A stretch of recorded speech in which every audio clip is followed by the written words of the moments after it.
this Sunday morning of knowledge and enlightenment. Today we are going to discuss on recurrent pregnancy loss and how I treat with the experts under the aegis of AOGD. This webinar is brought to you by Bharat Serums and Vaccines. To start with the program, I would like to introduce our co-moderator for today, that is Dr. Mansi Jain. Dr. Mansi, over to you. Thank you, Sana. A very good morning, everyone. I'm Dr. Mansi Jain, and it gives me immense pleasure to welcome you all on behalf of AOGD to this academic extravaganza. We bring to you today the country's finest who will be enlightening us with their knowledge and experiences from their clinical practice. For today, the topic of discussion will be recurrent pregnancy loss. So, without wasting much time, I would request Dr. Mala Srivastav to kindly deliver her welcome address. Dr. Mala Srivastav is a senior consultant and professor of gynae endoscopic and robotic surgery at Sir Gangaram Hospital. She is the present president of AOGD and she is also the zonal chairperson of ISOPAB. Over to you, ma'am.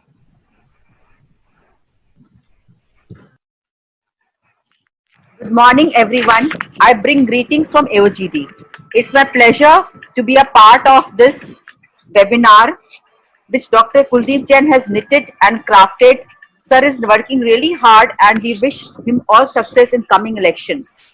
Today's program is a part of the academic series of KOL Speaks on Recurrent Pregnancy Loss, How I Treat. We have galaxy of star speakers who are going to guide us and share their immense experience on this burning topic. All stalwarts from India have joined together to educate our delegates on this very important subject.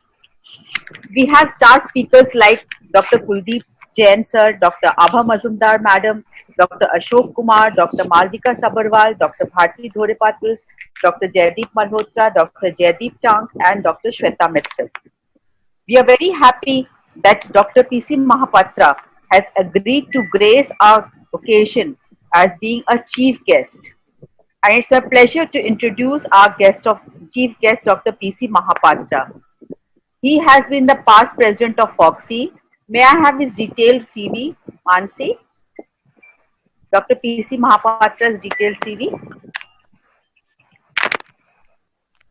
Dr. PC Mahapatra, everyone knows, he has been the past president of FOXI. He is the ex-professor and head of department OB-GYN SCB Medical College, Cuttack. He has been the organizing chairperson of AICOG 2018. He is the president of IMA Odisha chapter 2018, Bhubaneswar Odisha 2016 and FOXI 2011. Felicitated at Genius Dr. Mahapatra by Rourkela. Invited guest speakers and orator in various societies of FOXI, RCH. He has conducted many workshops and seminars all over the country. Founded volunteer organization for the destitute, Shakha in Odisha. Published research papers and publications in different state and national journals. At present, he is not there, but subsequently, whenever he is free, he will join. Over to you, Mansi, to carry on the program.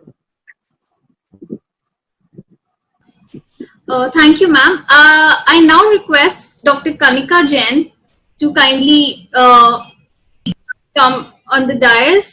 She is a senior consultant gynae endoscopy and robotic surgery at Sir Gangaram Hospital. She is also the member of endometriosis committee and she's a joint secretary of ISOPAB. Madam, I welcome you. Good morning, everybody. Thank you, Mansi, for the kind introduction. It is my honor and privilege and to be here on this forum with this August gathering. And I congratulate Dr. Kuldeep Jain for organizing such a session in which he has roped in such stalwarts from all over India and organized an event which is I'm sure it will be very interesting. And I wish him all the best for the upcoming elections also. And I request everyone to vote for him and support him from Delhi. Thank you, Dr. Kanika. It is my honor to introduce Dr. Hema Divakar. I think ma'am needs no introduction, but since it is a formal introduction to be given, I would request Mansi, yeah. So Dr. Hema The Divakar. sound is very little. Is everybody being able to hear well? I can't hear well. Okay, I'll just, Dr. Abha, morning.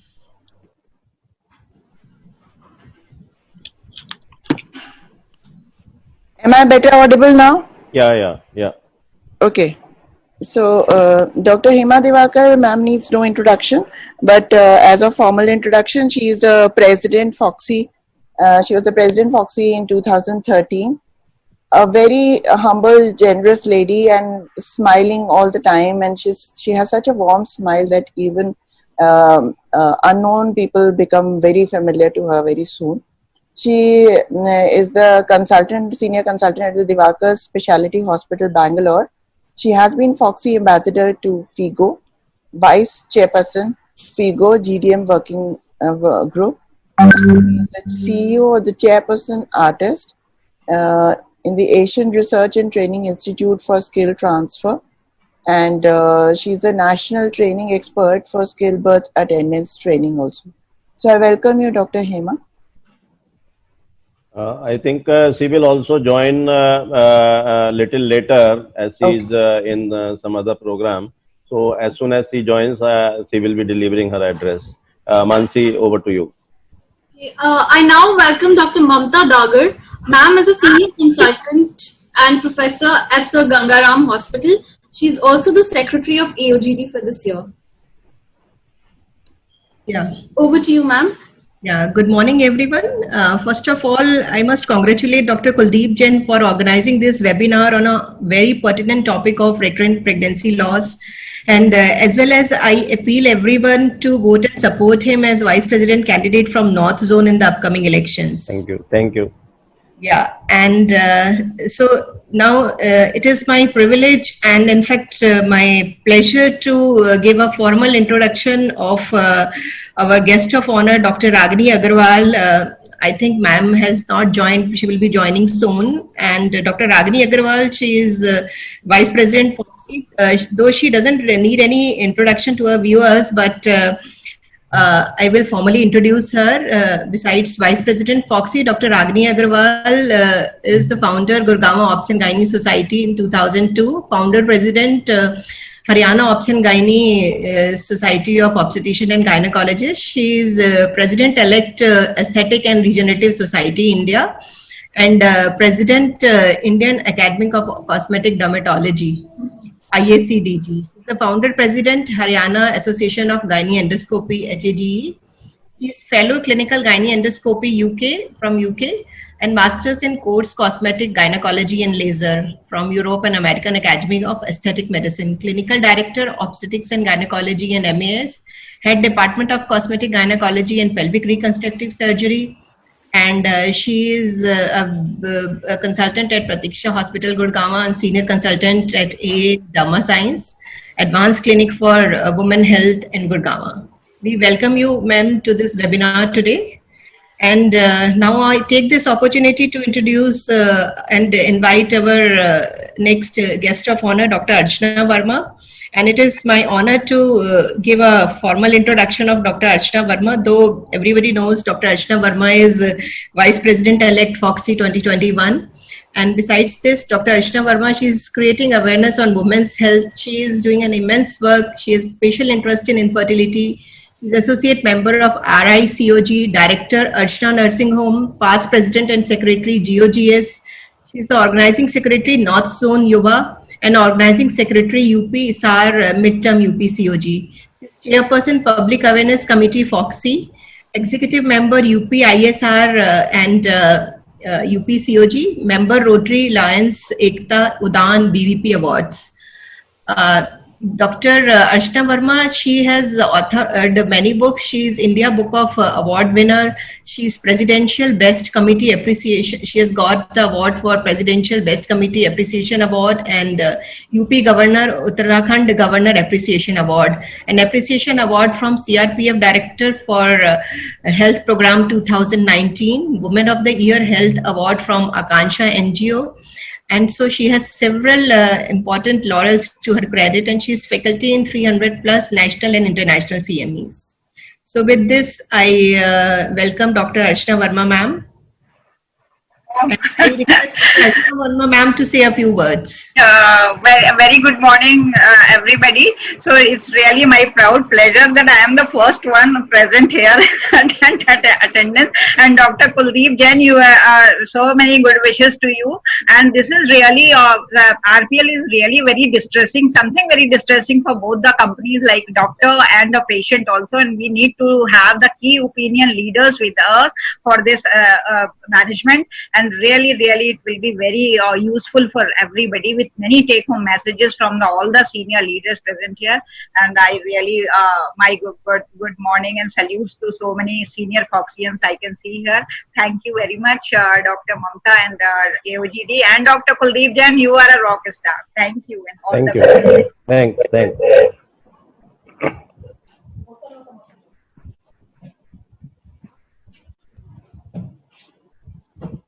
Mansi, unmute. Yeah. Thank you, madam. So it is my privilege now to introduce and welcome Dr. Abha Majumdar. Ma'am is one of our star faculties for today. Can I please have a CV?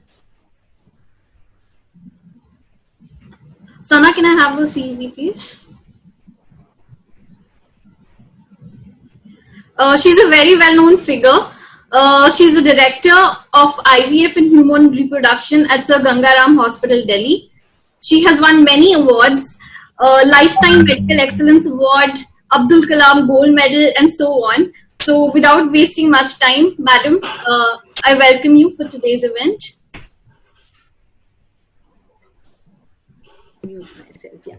Thank you, Mansi, for introducing me. And thanks to Kuldeep for asking me to be a moderator. And I know that asking me to be a moderator means I again go through my revision of the whole subject, and it always helps me to practice better. And today we have a galaxy of panelists who will answer all our questions. I would just want to introduce Dr. Kuldeep to all of you. And plus, I would, can I have a slide? And then I would ask my panelists to come up. So before I start introducing Kuldeep, I would really want all of you to support him for this Foxy election for the Vice President post, which is coming up from Northern India. He is a very deserving person, and I feel that he has a go in him, which will definitely do something good for our society. After this, having said this, we all know that he does IVF. He's a laparoscopic surgeon also, and he has been the founder, secretary, and past president of Indian Fertility Society, a very active member to make this society, bring it up, and also get it pushed into IFFS. Apart from that, he's advisor of East Delhi Gynecological Forum, executive member of AOGD NARCHI, and he is a convener of TOG on PCOS, fibroid ovulatory disorders, and now we have one on RPL. Having said that, I would want Kuldeep to come on dais and say a few words to everybody. And after that, I would want to start off with the topic, which we are here today, all in the morning of a Sunday, sitting in the comfort of our homes. I hope everybody has a cup of tea with them or coffee, so that we feel that we are sitting in a very nice conference hall. Thank you, Dr. Abha, for your kind words and best wishes. It is my pleasure actually to be having so many galaxy on this platform. It is always good to hear leaders. We all have a lot of problems in our day-to-day practice. And when it comes to RPL, that is recurrent pregnancy loss, it is something which troubles every one of us, whether we are leader or whether we are not leader. So, but still, our practice is always based on evidence-based, as well as listening, following our leaders. And that's why that is the concept of today's meeting. We have already conducted two very successful, highly successful key opinion leaders meet under AOGD in last month, One was on genital tuberculosis, which generated a lot of debate and controversies, and almost all controversies were very nicely solved by our key opinion leaders. Second was on endometriosis. Again, it went very well, and the topic was such that endometriosis, when it comes to diagnosis, management, follow up, always there are a lot of problems. In spite of having so many guidelines, we always look onto our leaders, how they are practicing, how they are solving their problems. So that is the concept of this key opinion leader meet. And I am very sure that today's meet is really going to have very positive take-home messages from all our leaders. I have selected the leaders who are really in their own sense, they are institution amongst themselves. So I am really hoping that today's meet is going to be very unique, in the sense that we will be generating a lot of debates, lot of controversies, and in the end, some take-home messages from each of the leaders, which will be really helpful to our audience. Having said that, I again welcome all of you. Dr. Mala, thank you very much for your kind wishes. Dr. Kanika, Dr. Mamta, they have been really helpful in organizing these key opinion leader meets. So I thank you very much. And of course, our chief guest, Dr. P.C. Mahapatra, I wish he was here. He will be joining in between and blessing this meeting surely. Even Dr. Hema, she is in some international meet, so she will be joining. And Dr. Ragni, I think she is on her way to Rohtak. So she will be, as soon as she is free, she will be joining. With that, I welcome all of you to this wonderful morning session on recurrent pregnancy loss. We will be having a short inaugural video, because this is the auspicious occasion of Ganesh Chaturthi. So over to Mansi and Sana. Can you play the video and then we start our session? As the whole country celebrates the spirit of Ganesh Chaturthi, we take this opportunity to begin our academic session by paying tribute to the Lord of People and New Beginnings, Lord Ganesha. I therefore request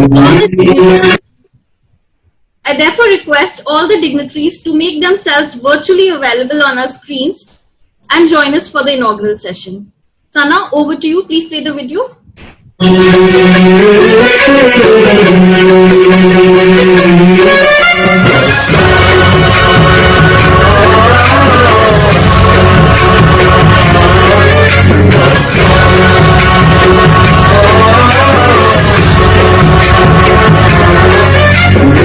गणनायकाय गणदैवताय गणाध्यक्षाय धीमहि गुणशरीराय गुणमण्डिताय गुणेशानाय धीमहि गुणातीताय गुणाधीशाय गुणप्रविष्टाय धीमहि एकदन्ताय वक्रतुण्डाय गौरीतनयाय धीमहि गजेशानाय चन्द्राय श्रीगणेशाय धीमहि एकदन्ताय वक्रतुण्डाय गौरीतनयाय धीमहि गजेशानाय भालचन्द्राय श्रीगणेशाय धीमहि.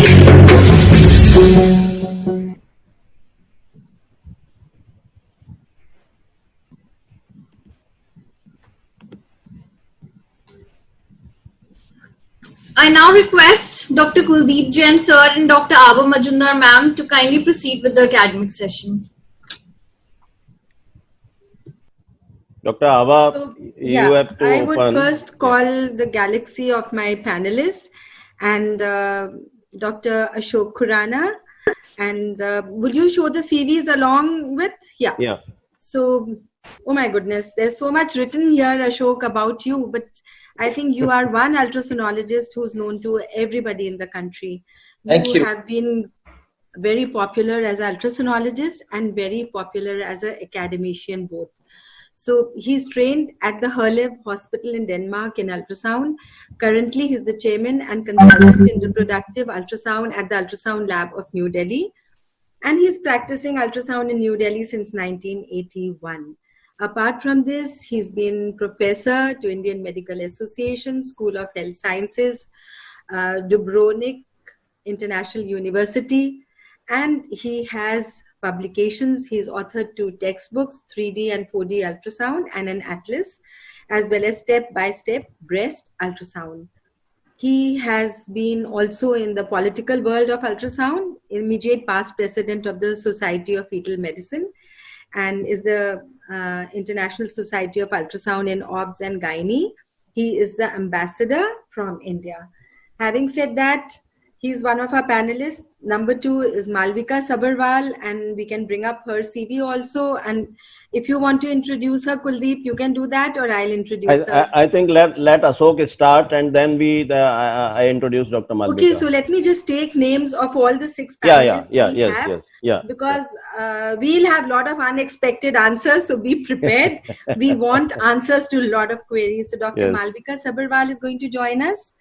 And besides, we're going to have let me just get all the names. I can't even see everyone on the screen.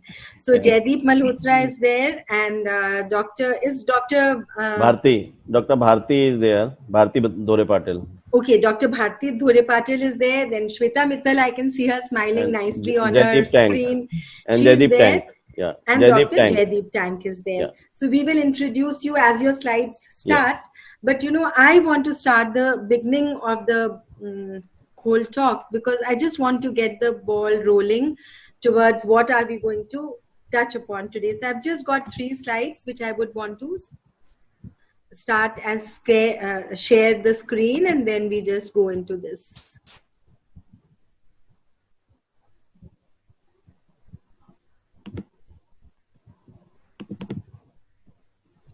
Can you see my slide?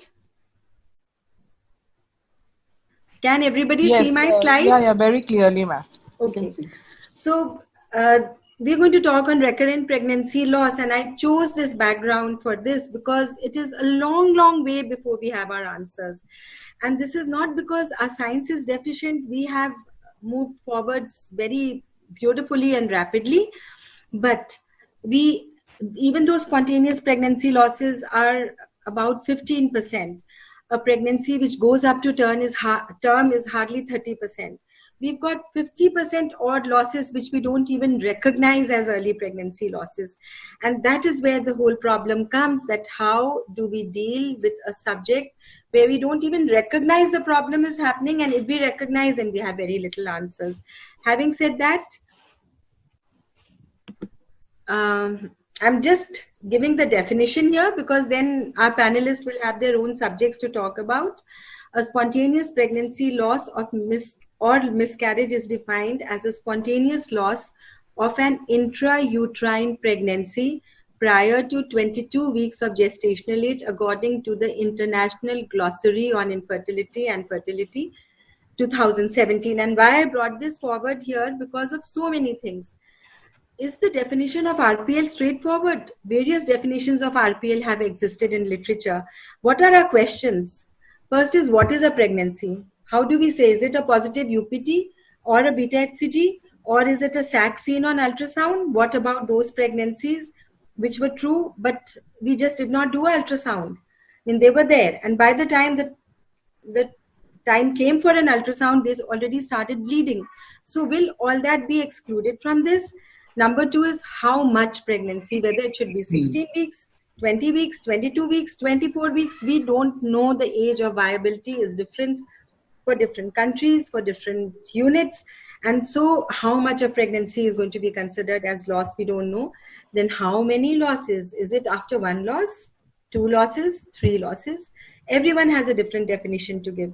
1 loss may be important for people who conceive with a lot of difficulty, who use ART for pregnancies, whereas 2 losses mostly by us, and by 3 losses, a couple, the family, everyone is devastated. So we must know when do we start our investigations. And the last is that definition doesn't know whether they should be all consecutive or they can be a live pregnancy in between. or there could be a ectopic pregnancy in between, and will we still call it RPL? So these are the confusions, and these three are the societies which have given most of the information to us: the European Society, the American Society, and the society from UK. So these important policy makers guidelines have sort of given their opinions. And what have we found? What have we found? That most of these guidelines agree on etiologies. They are all similar. And what are they? Causes of RPL are uterine structure abnormality, which I think my ultrasonologist friend and Malvika, who's a endoscopy, will take over. Then 2 is genetic, which probably Shweta and Dr. Tank is taking over. 3 is immunological, which my second group is going to take over, Jaideep and Bharti. And the 4th is endocrine and metabolic, which everybody will be bombarded with and you will have to answer. But then there are smaller groups like sperm. Is it responsible? Infections, are they responsible? Epidemiology, the woman's age, her number of miscarriages before, does this have an impact? And there is a very, very big segment of unexplained RPL, which is almost 50%. So we are going to touch upon all this. And with this, there has been variable opinion on small things like lifestyle factors, maternal age, BMI, immune factors, embryonic factors. So we'll leave that apart, but we have so many unanswered questions. Now I hand over the whole talk to my first speaker, Dr. Ashok Khurana. You can please go ahead with sharing your slides, and I will stop sharing so that you can now start sharing. I think Dr. Ava has beautifully given you a platform. For next 2 hours, we are just going to discuss all these things, because she very beautifully highlighted the controversies. Where are the controversies? Even starting from the definition of pregnancy. So she has actually expanded whole program to an extent that at the end we are certainly going to finalize where to start and where to end. Dr. Ashok Khurana, please. Thank you, and thank you, Kuldeep, for putting this program together. I've seen you work so hard for the last 3 decades with Foxy, and I'm so glad you led from the front. And my best wishes for you for the election. You have my vote for sure. And people keep asking me, you have a Foxy vote? I said, you know, somewhere along the line in life, I did a diploma in a DGO, so to say, and therefore I have a vote too. But that apart, I'm sure we will get full support. And I'd also like to take this chance to thank AOGD for putting this together. Thank you, Dr. Mala, Dr. Kanika, and Dr. Mamta Dagar. And thank you, Dr. Abba, for those lovely words. I'll go ahead with the uterine anomalies and the uterine factors, the challenges in diagnosis, and try to explain to you what these images are all about and how we can put them to use.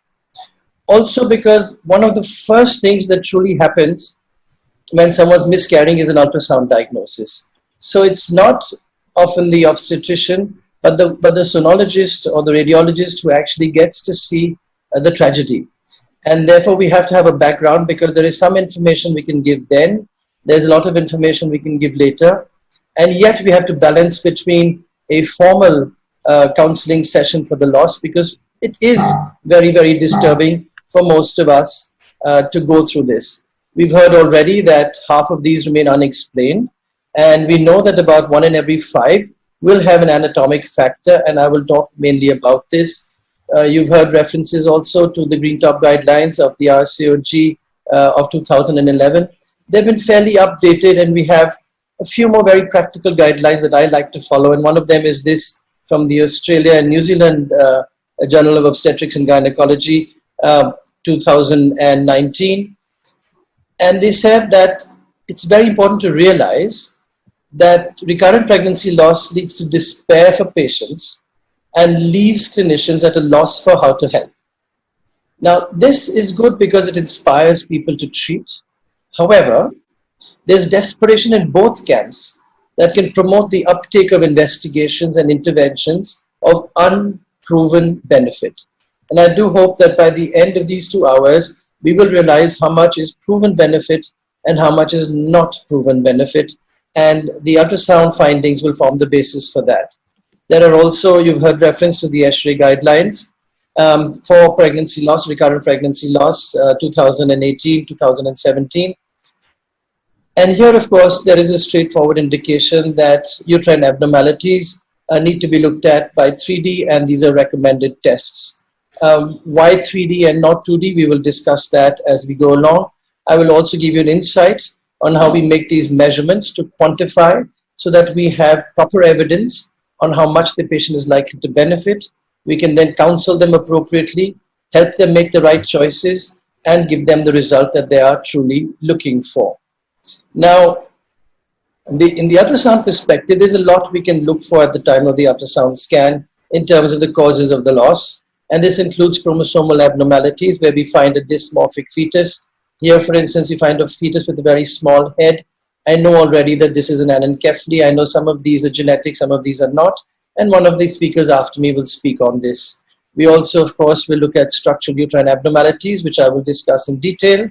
And you can look at polycystic ovaries, and some people like to stretch ultrasound to look at uterine artery flows. But over to what is my section, and that is ultrasound for the uterine factor. Now, there are two times that we actually perform the ultrasound scan in this population. One of those is at the time of the diagnosis. And there we try and pick up a uterine cavity abnormality in terms of the configuration. We no longer use the corpus luteum flow, it's not connected. And we do look for a dysmorphic embryo to guide genetic evaluation. The other type of investigation we do is an interval study where the miscarriage process has been completed, and then the patient comes in for a study of the uterus and the adnexa, and then we do a complete follow-up. The structural uterine abnormalities for both in terms of a very early loss as well as the losses that occur in the later part of the first trimester and in the second trimester, maybe Mullerian abnormalities or acquired abnormalities such as tuberculosis, which again remains controversial, intrauterine adhesions, which remain controversial, and leiomyomas, which remain controversial. We will come to the controversies later on, but the important thing is that we can actually see all of this on an ultrasound scan. Now, the important thing I wish to emphasize is that, again, because I see an anatomic defect on the ultrasound does not mean that it is the cause of the associated recurrent pregnancy loss. The recurrent pregnancy loss may be just coincidental to the abnormality, and it always has to be put into perspective. There's no doubt that we have enough evidence to suggest that surgical techniques enhance take-home baby rates, but we're not sure what portion of this technique, is it a resection of the septum, or is it a repair of the total shape of the cavity, or is it just that the pregnancies can go on for longer because we're supporting the cervix? Again, we will come to that. So the data must be critically reviewed and presented to the patient in the perspective of surgical problems, and then we can take a chance. But because this data is so important in this very tricky decision making, it is important that the ultrasound data should be impeccable. And so I will take you through that. The outcome of looking at all this data is that we now have various levels of recommendation of what we do. There is no doubt that all women with a recurrent pregnancy loss should have an assessment of the uterine anatomy, and we've discussed that already. Several bits of evidence that I'm showing you here, and the preferred technique is 3D. If 3D is not available, we use a sonohysterography, and sometimes we use a sonohysterography in addition to the 3D, where we do a 3D sonohysterography, which is superior to a 2D sonohysterography. Of course, we've realized that the hysterosalpingogram is not our best friend in this particular situation. The other thing that we always do is that when we diagnose a Mullerian abnormality, we do look at the kidneys and urinary bladder, and that helps us to go ahead. And also that MRI is not routinely done. It is a problem-solving modality when you have a doubt. And MRI is tricky because not many of us, even in radiology, know about MRI. And it is also cumbersome and takes a long time. What we really have to identify is these two situations.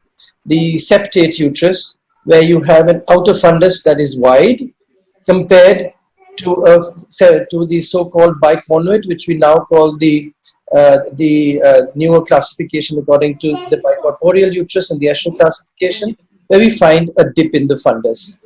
But what we've really discovered makes a difference is paying attention to the inside, even in a bicorporeal uterus.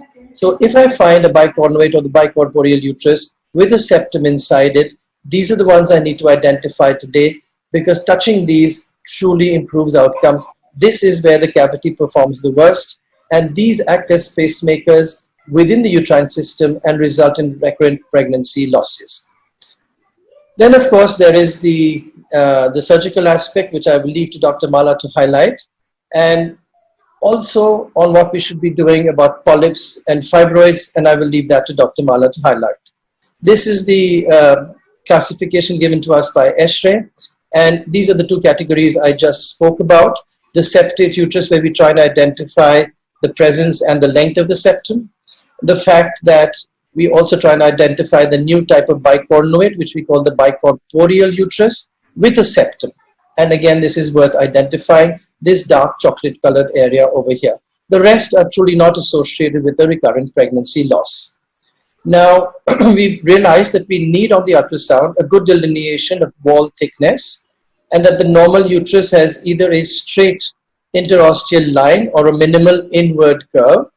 We like to measure this portion here on top as the myometrial thickness, and then if we have drawn the interosteal line and I drop this yellow line here, that yellow line is going to tell me the dip in the septum, in the midline, in the fundus. The orange line indicates to me the wall thickness, and let me show you how we use this information. When we look at the length of the yellow portion, which is a line drawn from the interosteal line to the top of the uterine cavity, and compare it to the wall thickness, which is from the fundus to the interosteal line, then this yellow line, if it is longer than half of the orange line above, that tells me that this is a septate uterus. We no longer use the word arcuate, and we no longer use the sharp words of figures. Also, we realize that we don't use the word didelphys anymore. It's just a complete septate uterus, and which may or may not be associated with the septation of the cervix. So, conventional wisdom used to be, come back after your third miscarriage, and we know that this is going to change, and we're going to learn more about it at the end of today's study. But ultrasound gives us more prognostic factors as well. After all, we do know that pregnancies manage pretty well without any intervention, even in a septate uterus, apart perhaps from a slightly early delivery. We know that 2D of this kind of a thing, which shows a wide transverse extent, or two cavities, may show us either a bicorporeal uterus, which we used to call the bicornuate, or a septum, and so we don't depend on 2D. What we can do is to look at the length of the residual cavity, which is this green line here. The black line is my interosteal line, the yellow is the length of the septum, and the green is the length of the residual cavity. And if I find that the residual cavity is longer than the length of the septum, I can think twice about a surgical option. The other thing is vascularity of the septum. We know that all septums will be vascular during menstruation and in the mid-cycle. So we like to do this on cycle day 10 of a 28-day cycle. And in that situation, if I pick up vascularity in the septum, I know this is going to be associated with a poor outcome. This acts again as a pacemaker, and waves of peristalsis start in the fundal area, go down to the cervix, and literally expel a pregnancy. What I also do is an endometrial volume, and this is done again on the day that my follicle reaches a size of 18, and I use a 3D program called Vocal, and I know that if my total volume is 1.58 ml or less, then I'm either not going to have an implantation or I'm going to have a pregnancy loss. And therefore, I use this as an indication for encouraging surgery in a particular situation, or giving a patient an option on whether they want to fast track to surgery or just wait and watch and wait for one more pregnancy loss. This business of waiting for one more pregnancy loss is also dependent on the definition, and therefore we will discuss this when the panel gets together. We have new modes in ultrasound that tell us the outline better. If you don't get a sharp outline, then we have a shadow mode. All we do is move one button on my desktop. The software is free on medium and high-end machines, and I get my outline much better, and I can talk better about my pathology by using this particular technique. I also realize that I always use color, and that is to identify vascularity in the septum on the day that I find one follicle that is good.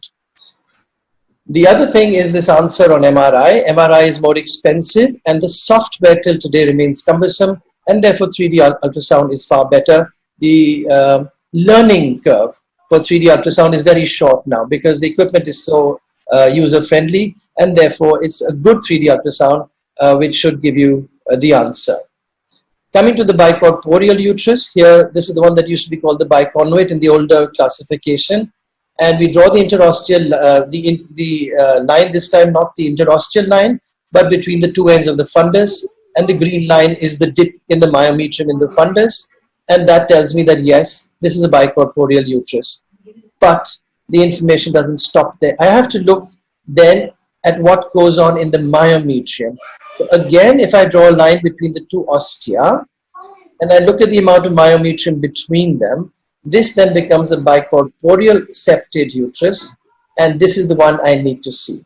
Remember also that myometrial thickness in this situation is not assessed by a fundal line, but by actually measuring the myometrium anteriorly and posteriorly in 2D, and then assessing the degree of indentation. All this is always provided to you today by someone who does a decent ultrasound scan.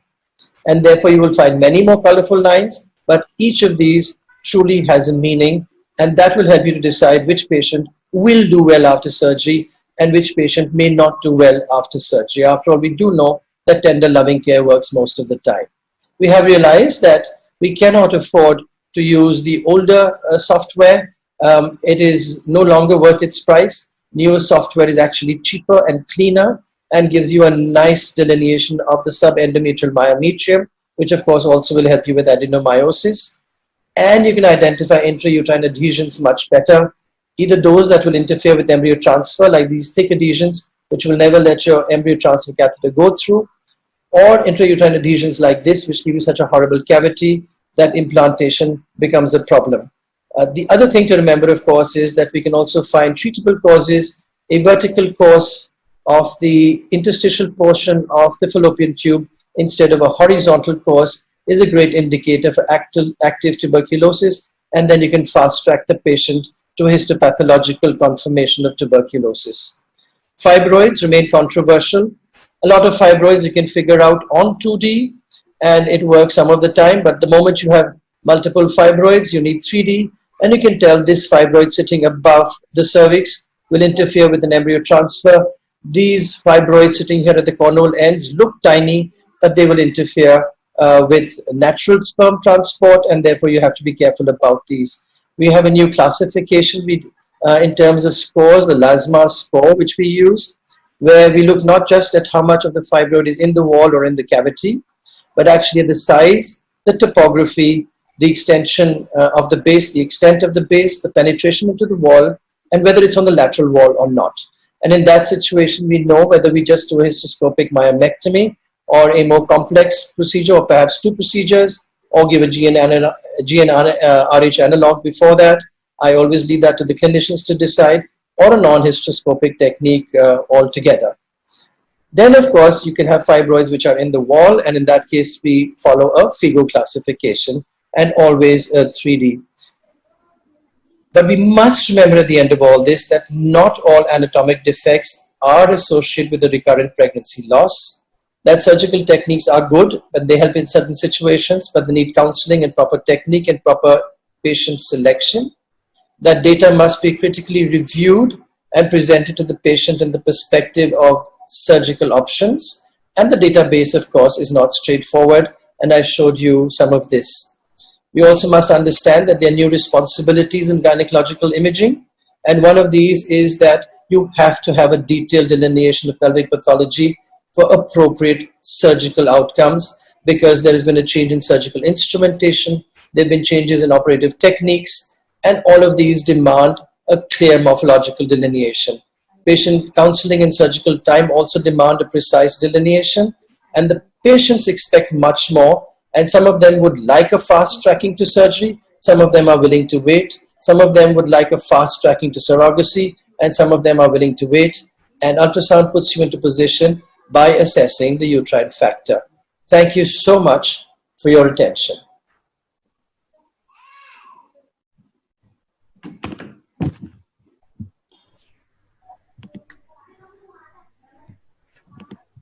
Thank you, Dr. Ashok, for beautifully highlighting uh, all problems which you can actually monitor, diagnose, and hand over to clinicians. But it always remains a lot of controversial area that whenever you diagnose a small septum or, for that matter, a few adhesions, are they really worth tackling, and whether they are going to increase the chances of conception in the next pregnancy? So these are some of the areas which I think Dr. Abha, you will like to comment on Dr. Ashok's, and then we move on to the next Yeah, I'm very glad Ashok brought out the points, and mostly that unnecessary dissections should not be done, because if the pregnancy implants in an area which is well vascularized, it will grow irrespective of the septum. All you didn't touch is a intramural lesion which could have affected the growth of the or the placentation, because the vessels have to traverse that intramural obstruction to their reaching in as spiral arterioles to the baby. Yes. So I'm sure that Malvika is going to touch that part of it, and Yes. we will definitely hear what do these lesions do to the placentation, because right there on the endometrium, whatever is there is going to affect the placentation. But the ones which are in the way from the main vessels reaching the endometrium also will affect the placentation. Yes. And I think we had a lovely talk. Beautiful pictures, beautiful slides. I wish I could have stolen a few, and I will never do that. Don't worry, don't worry. Some of them are your patients, so they're actually your slides. So I would now pass the buck over to Malvika. And Kuldeep, would you want to introduce her, or Mansi, do you want to do that? I would be happy to do that.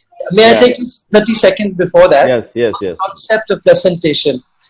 We have realized that we used to say that if we have a lesion in the wall, an intramural fibroid, perhaps we should use our 4 centimeter or a 5 centimeter cutoff. Mm-hmm. But we've learned a very interesting phenomenon in the last few years called placental trophotropism, where the placenta actually starts growing in an area of better vascularization rather than in relation to the fibroid. So then I've put everybody back into that controversy again, that should then remove them. Mm-hmm. Currently, of course, we're still waiting for the final word on placental trophotropism. So you're absolutely right. We need to identify the extent of an intramural fibroid and put it into the FIGO classification that I have mentioned.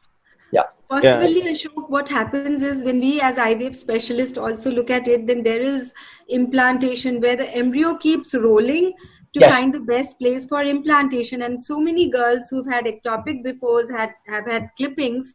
Again, the embryo put into the uterus rolls to find the most implantable site at the tubal cornular angle. So there is a problem where the embryo is trying to look for the best, and plus the endometrium is also trying to choose the best embryo. Sure. So it is both ways. If the embryo is not good, then most of the endometrium goes on rolling it forward, and says, go to another place, I am not ready to implant you. Yes. So let's see whether eventually what we are doing is too much, and maybe we leave the patient alone and she'll get pregnant better. So let's see what Malvika has to say. I'm sure at the moment we are jumping on fibroids or adenomyomas, which are, touching the endometrium and are of volume. But in future, maybe we reach a consensus where we will do no surgeries and Malvika will be out of a job. Not really. No, I think we need to focus on the few other things. Like we have said, we know that there is a high incidence of miscarriage and recurrent pregnancy loss in adenomyosis. And again, we need to know which adenomyosis needs to be tackled surgically. At what point of time we need to interfere. Again, the smaller fibroid which are on transformation zone, which is just touching the interface of endometrium and myometrium, they are supposed to be interfering with your pregnancy. So again, these are the areas which remains controversial, but more and more data is coming up that even a small fibroid is there which is touching the interface, that is more problematic than a So larger let us fibroid see, in all this will myometrium. come up. The experts Yeah. are yet to speak. Yes. And I'm sure, So Mala, you will tell us what not to do rather than yes, what yes, to do. yeah. That is more important, where we just have a masterly inactivity rather than, trying to jump on everything. We see whatever Ashok sends to us and we say, oh, we've got a case, rosy roti mil gayi, chalo karo. So we have to do away with that. And we Yeah. have to know where masterly inactivity is very important for the patient to retain a uterus, whether it is a T-shaped cavity or a septum or arcuate uterus, which is gone from the glossary now, or the myomas. So please let us move on So to I your introduction before we ask you to speak. so I take the Mansi? pleasure of inviting Dr. Malvika, who is actually very highly decorated endoscopic surgeon of India. Dr. Malvika, she is the founder chairperson Delhi State IAGE. She is president Delhi Gynecologist Forum Central, past president Delhi Gynecologist Endoscopist Society, executive member of EOGD, past managing committee of IAG, and she is the recipient of APJ Abdul Kalam Excellence Award, and she is Padma Shri also.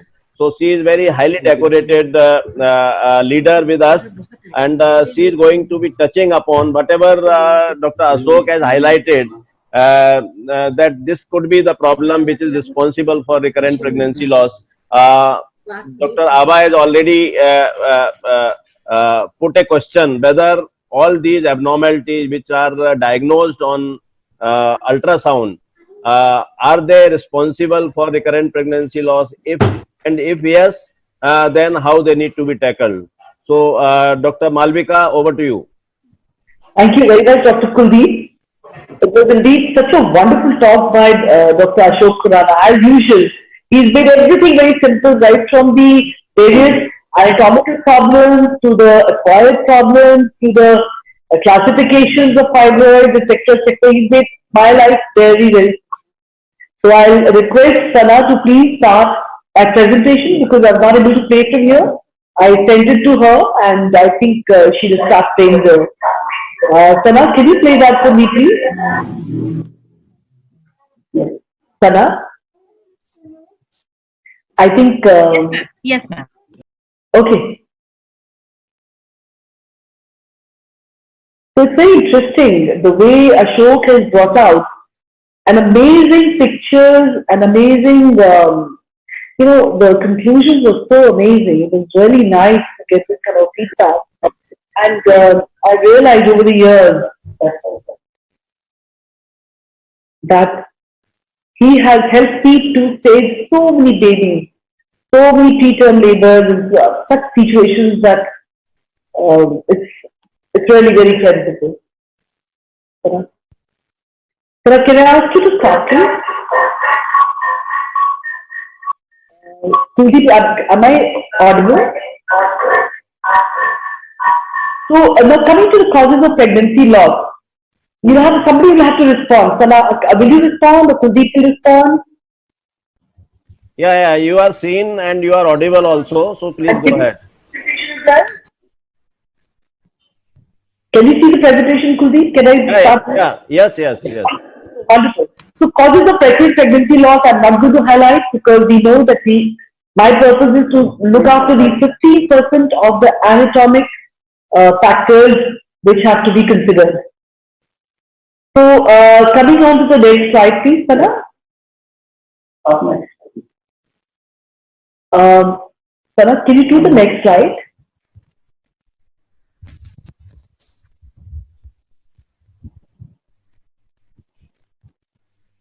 You are not audible. Dr. Malvika.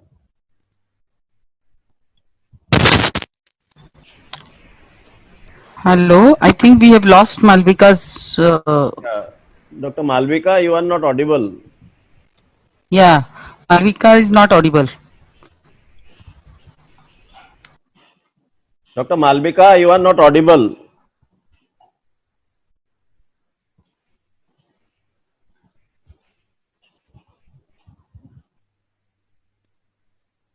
Doctor Kuldeep इसको phone Yeah, करना yeah, पड़ेगा. I am phoning. I am phoning. Not audible.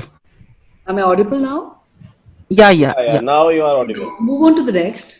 Move on to the Yeah. next. So we see there's a definite prevalence rate of malformations in people having in ladies having RPLs, whether it's arcuate, septate, biconjugate, they definitely have increased probability of RPL. Next slide, please. So there was a randomized prospective study in 200 women with RPL, and hysteroscopic abnormalities were encountered as high as 58.5%. Submucous fibroids, endometrial polyp, biconjugate, and we can see the details. Next slide. Next.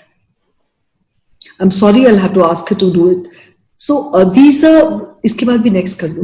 There are so many of these studies which have shown that uterine factor in recurrent pregnancy loss is extremely important and it needs to be tackled.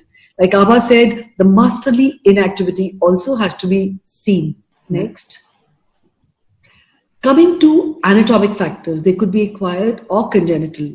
Congenitally, you can come across about 6 to 7% of women may be having congenital anomalies. The pathogenesis is uncertain, but it is attributed to reduced intrauterine volume, which has been beautifully assessed by the ultrasound done by Ashok, and also the poor vascular supply. So you can see the number of losses which you can see in septate, uniconjugate, didelphys, biconjugate, and all these. Also the acquired reasons for like leiomyomas, polyps. There is an association of RPL with these problems, with Eshman and incompetent cervix. So which are the therapeutic interventions you would like to offer in a case of RPL and uterine abnormalities to increase the live birth rate? This I don't have to go into because this has nicely been done by Ashok. Next slide, please. Now, these are various studies, right from Town to Van Ranges and Thomas. All these literature studies are showing. Next slide, please. All these studies have shown that pregnancy, miscarriage, preterm deliveries, before and after, it's right in front of you. After surgery, the live birth is as much as 80%. Abortion rate is 15%. And preterm delivery is 7%. Abha, I'm sure you must also be doing, if you have a septum, just 1 second. You would want to tackle the septum prior to doing an IVF. I don't know whether you do it or not, you can tell us. Now, I'm starting with the first case of a septum, as you can see. Please flow it up. So this is a septum, as you can see, it's a broad-based septum. It's a fibromuscular. Malvik, can you be a bit louder? It's a fibromuscular wall, which you can see right in the center of the uterus. The best way to see it is, you put your scope right there at the isthmus, at the internal os, and both the cornua and the ostia. Once you visualize, you can see that there is something which is obstructing your view. You cannot see both the ostia and the cornua. Standing with your hysteroscope at the isthmus, it is very evident that the septum is seen. It may have been picked up by a good ultrasonologist prior. You may or may not know it. You may just be working it up. This is a very, very old video wherein you can see I'm working it up for infertility because you can see the remaining methylene blue there. I'm using a unipolar Collins knife and keeping it in the proper alignment, starting to work on the right and the left, turning it and activating it, making sure that it does not go and touch the endometrium. Because we want to safeguard the endometrium as much as possible, be very respectful to that. You can see a clear-cut ostia. Because you've already seen the methylene blue, the test is already done. She may be having patent tubes. And you slowly and steadily go and deal with the septum, which is broad-based. And you will realize that using a Collins knife, it is more simple. Next slide, please. You can move on to the next. You actually, while doing this, while doing the cutting of the septum, make sure the end point is, when the end point you reach, isi ko play karo. The end point is when you see both the ostia at the same level. Do not overdo it because when she's pregnant, we don't want any fundal ruptures. So that has to be avoided. Now this is another septum which is fairly thin and I'm using scissors. Now scissors are with one active and one passive blade. The passive blade is something, the blade you don't see. So while operating, make sure that the active blade moves under vision. Make sure that you don't injure any endometrium.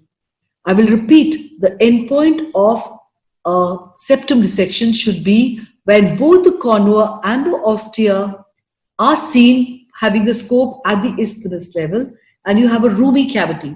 So the cavity has to be roomy, both the ostia and the cornea are seen, and you make sure that nothing else is there. You've seen the healthy endometrial glands, which are beautifully seen in these videos. Going with the scissors is something that nowadays I do prefer, because you can even use, they're very fragile scissors, and you can use smaller scopes and you don't even have to do that much of dilatation. Now this is another video. Is it the same?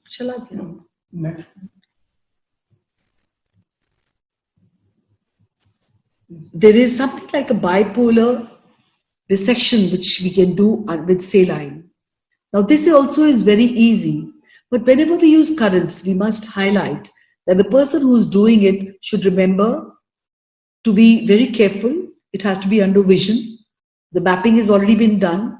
Always the septum has been assessed, properly mapped and seen, and you know what kind of broad base it is, and then choose your instrument that you're going to deal with, that you're going to use to doing the septum. The endpoint should be comfortable. And in a post-op time, there was a time when we were using a Foley's catheter earlier in the post-op periods, but nowadays we don't use that. We're using some hormones.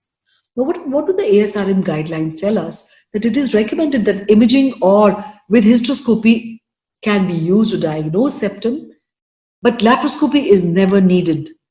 Not needed unless you do think there is a concomitant pathology. In that case, in case it's an infertile patient, you would like to definitely pick up any concomitant pathology in the same anesthesia. So you would go ahead and put in a scope, and you'll also do a hysteroscopy, which has already got the septum, which has been pre-diagnosed by the ultrasound. In a patient with prior pregnancy loss or a poor obstetrical outcome, it is reasonable to consider septum resection. This is the guideline. And even without infertility or without a prior pregnancy loss, it may be reasonable to consider a septum resection following counseling of the patient. You have to talk to them about the potential risk and benefits of the procedure. There is insufficient evidence to tell you as to what you should use, whether the unipolar current or the scissors. And also, one important point is, after you've dealt with the septum, you can give we normally give a 2 months gap for the patient to start with the next pregnancy. No, go back. Go back. So in this, you can see that in a bicorporeal uterus with normal cervix, metroplasty is not recommended. Bicorporeal uterus with double cervix, make sure that you don't cut the cervix, though there is insufficient evidence to favor metroplasty. For hemiuterus, again, we don't consider any of that. And for uniconvert uterus, again, most pregnancy can be managed expectantly. Cervical cerclage reserved for those with mid-trimester. You can consider giving a cerclage in these patients. For didelphys, the only surgery which we normally do is, if there is a vaginal septum which is longitudinal and affecting their day-to-day life, then we do cut it.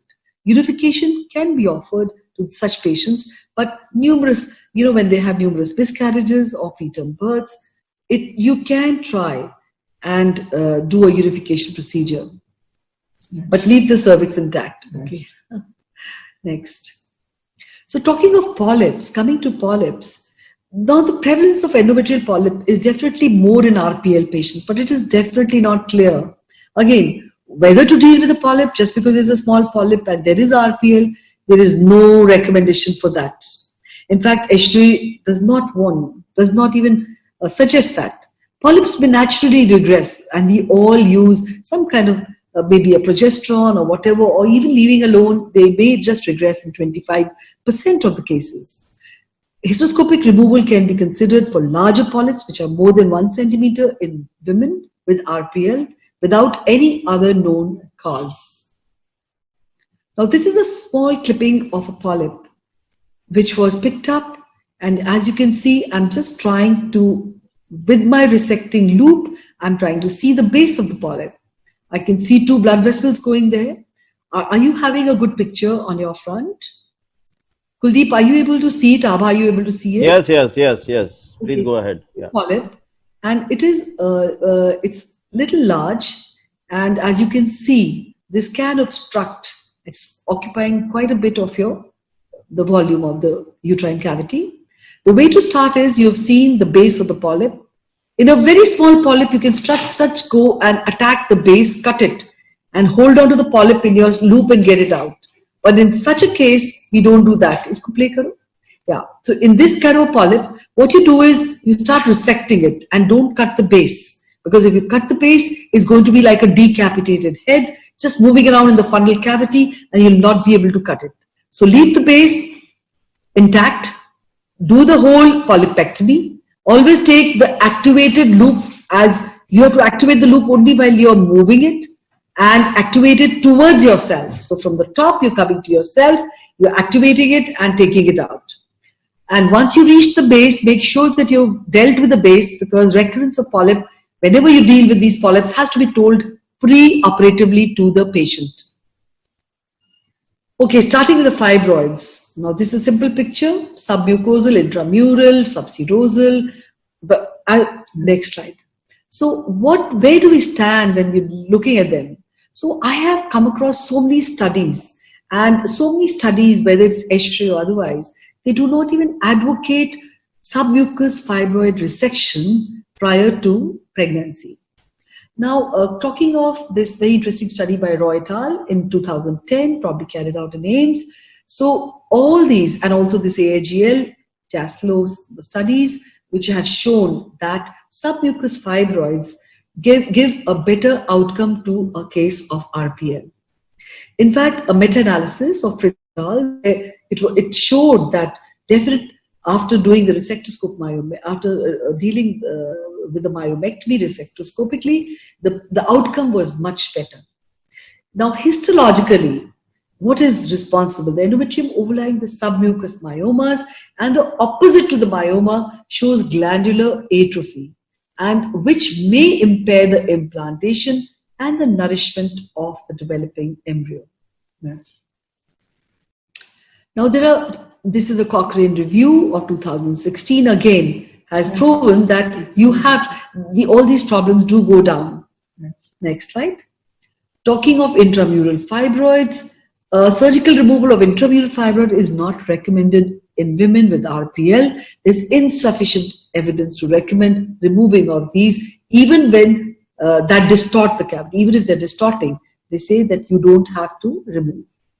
Okay, now this is a classification. Now, whenever we plan a myomectomy, whether laparoscopically or histoscopically, it is very important as a clinician, because here the patient has come to you and you want to know, and so you and the ultrasonologist has to talk the same language. The ESG classification, the modified Diagnostic classification, we were all using initially. Now we all do follow the FIGO classification, the glimpse of which was shown by Ashok. Also this LASMA, which was highlighted by him, which is extreme. So what we do is that we use, we always are on the same page. So we want the classifications to be according to us, because I would like to know whether it is laterally placed or how it is placed, so that I can plan the surgery and pre-counsel the patient as to whether she will require a single sitting or a double sitting. So how much would be, so why it is necessary is because we want to know the myometrial involvement and the extension of the disease, determining which will help us do the procedure. Go back please. Go back please. And also to know what kind of fluid loss that we would be looking at, because we have to be very vigilant while doing the histoscopic procedures. How much is the inflow, how much is the output? One person is definitely deputed to manage that, which has to be repeatedly checked. So we'll be touching on that. I don't normally land up using a lot of morcellation, histoscopic morcellation, because I find it extremely slow. But there are people who are using histoscopic morcellation. So talking of 1 stage and 2 stage is extremely important with the patient, because then they are mentally prepared. Otherwise, they feel very defeated. Next. So now, Thank you for this. So as we enter the cervical canal, as you can see, very respectfully we enter the cervical canal, and even if you use a dilator, make sure that your dilator only goes till the os. We do not go beyond that. And a fibroid mapping is extremely important. And I request, it is very important for you to be in total, in sync with your ultrasonologist. You see the landmarks, which are very, very few in hysteroscopy. You have seen the cornua, the ostia. You reduce the fluid and see the beautiful ostia, which is, you can see how it is giving way and how it is. So here, as you rotate your hysteroscope at the standing at the os, you can see where is the fibroid. Once you see it is on the lateral wall, you are definitely happy to see it on the lateral wall, because procedurally it becomes less difficult.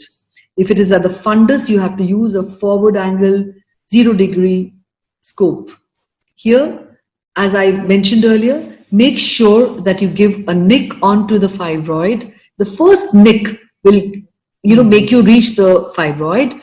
And as you reach the fibroid, you'll be amazed at the way that the fibroid will keep pushing itself into the uterine cavity. And a very good trick to do this is you deflate the endometrial cavity, and you do it after you've taken a few chips. And you can also have the advantage of removing these chips so that your vision will become better. And as you remove the chips, and when you go inside again, you will realize that more and more fibroid is protruding inside. And if you've had a good diagnosis, you may be using a bipolar resectoscope using saline. Because in case you're using a unipolar resectoscope, it's going to be just next, please. Yeah. So in case you're using a unipolar resectoscope, you are using glycine. For glycine, you have to be extremely careful as to what is the inflow and the out. The balance has to be very strictly monitored. Now, this is another case. Again, I'm showing you how you have to first see the walls, see the ostia, see the and see the base of the fibroid. When you understand that plasma classification basically is telling you the maximum diameter of the fibroid in relation to the endometrial cavity. So this is extremely important, that you have already got your pre-operative geography in your mind, and that is how you are going inside, and you got your instruments ready for that. And we do land up sometimes using prostadine, because during the procedure, as you take out the chips, you give an injection of prostadine, and then when you go inside, you're amazed that you feel that you've taken out so much, and yet there is so much inside. And you go inside and you do a complete job. Remember, there is something like a balance deficit. In cases of glycine and saline, it is different. For saline, you can have a deficit of 2,500, but for glycine, it will not go beyond 1,000. And in any comorbidities, if they are existing, you have to make sure that it does not cross beyond that, beyond 750 and 1,500 for saline. 750 for glycine and 1,500 for saline. Patients have done extremely well after these procedures, whether it is RPL or even menstrual problems, they have done extremely well. Next slide, please. So talking of intramural fibroids, now this is something which is very controversial, because if you see the studies, like it's been advised, it's not been advised to do deal with the intramural fibroids, but definitely we do land up using myomas which are more than 5 centimeters, and we all will have our own opinions, but in our case, we are removing fibroids which are more than 5 centimeters. And mostly if they're distorting cavity and removing the cavity on the ultrasound, and we land up doing it. Next slide, please. So this is a very interesting laparoscopic surgery. Now, in this case, you will realize it's very important for you to looking at the ultrasound picture, because many times you may have a fibroid wherein laparoscopically when you go in, you don't know whether it is anterior or posterior. Despite seeing the round ligament and the tubes and the ovarian ligament, you are still not sure whether it could be, because you may be having some pocketed effect anteriorly as well. In this case, you can see it is a posterior fibroid, and once you come into the proper plane, they don't bleed that much. You have to go steadily with traction, counter traction, as you're reaching the base, as and when required. Harmonic has made our life extremely simple. Make sure that when we're dealing with it, we go gently and we give full respect that it may be very close, because in this case, she is close to endometrial cavity. And we try and avoid opening the endometrial cavity. So as you're using the harmonic, make sure that you're closer to the fibroid than to the uterine surface. Can everybody see the endometrial cavity there? I'm sorry, Sana, Kuldeep, can you see that? No? Yeah.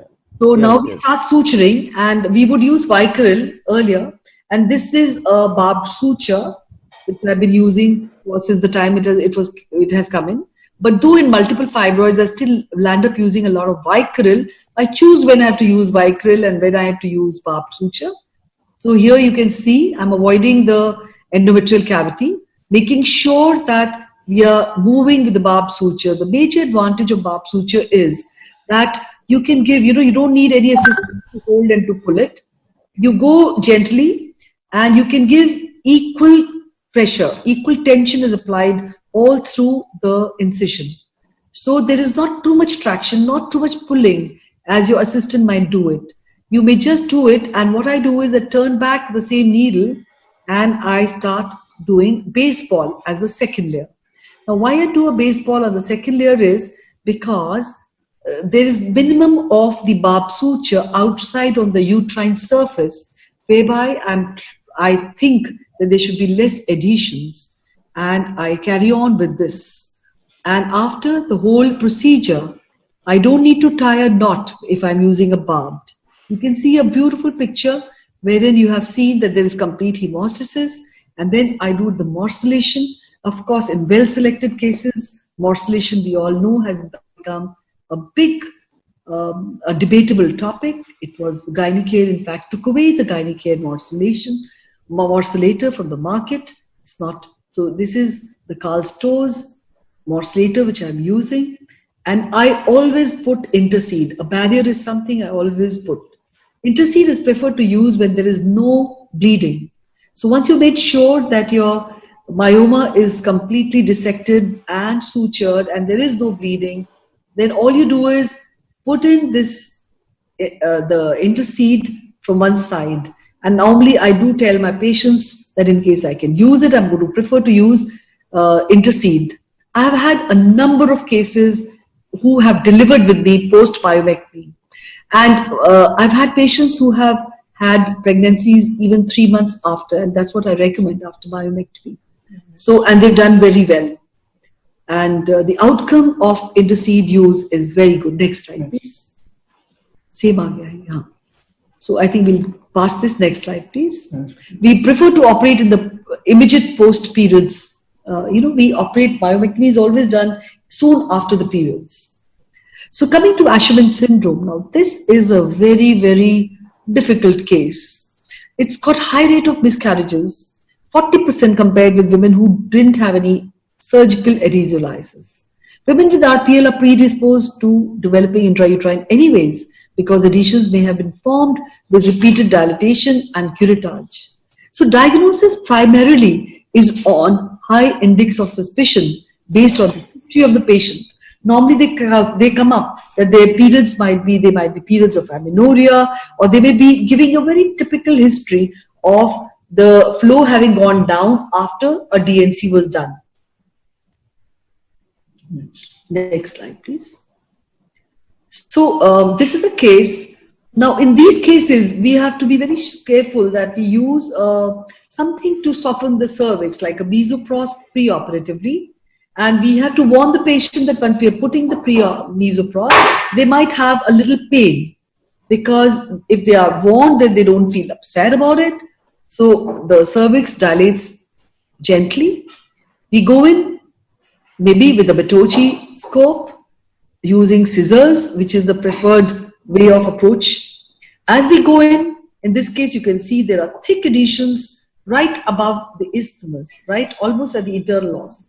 And as you have dealt with those, you will come across a cavity, which was, I hope you could manage to see the cavity, the os, the convo was pretty much clear. Next slide, please. I hope you could manage to see that, because it was only at the cervical level, just above the cervical level, at the level of internal loss, that those adhesions were there, the thick adhesions.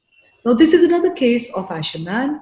You can see these thick adhesions. Again, the choice of instrument that we would use is scissors, because cautery can be little, it can be a little more problematic. Always the active blade has to be kept in the view. Sometimes laparoscope may have to be needed. So your theatre should be, obviously it would be ready in case you do suspect, because, it's very common you may land up having a perforation. So perforation doesn't mean much. The patient does well, but you have to keep the patient overnight and you have to just follow it up a little bit. They do pretty well only with antibiotics, but if done carefully. Dr. Malvika? Yes? How much is left? How many slides are left? We move on to the next. Yeah, okay. Because we are going to have a lot of discussion also. Yes. Let's move on to the next, please. So, incompetence is something wherein I will only touch it, that it's incompetence is a well-known condition, and it's it can be a very difficult situation, because with RPLs, with a history of second trimester pregnancy losses, and also suspected cervical weakness, you have worked up the patient, you may offer cervical cerclage, vaginal cerclage. I've seen cases which have failed after vaginal cerclage. They have tried abdominal cerclage also. And today, abdominal cerclage and laparoscopic cerclage is both available, which can be done prior to pregnancy or, okay. So I think I'm getting this, and also during surgery. So let's go on to the next slide. So the causes, I will not go into that. Still, we do have 4 more speakers and discussion. Okay, So, all right. So these are the various treatments that are being offered. Commonly, we do a McDonald or the Shirodkar operation. Next slide, please. So recommendation is that cervical cerclage is associated with potential hazards related to surgery, and the risk of stimulating the uterine contractions should be known, and hence we should consider which are the patients which will be likely to benefit. Women with second trimester miscarriage should be. So a lot of recommendation, 25 mm or less, we can think of empirical treatment as well. Go on to the next, please. Next, please. I'll not go into the literature now too much. I will not compare the abdominal and the vaginal cerclage.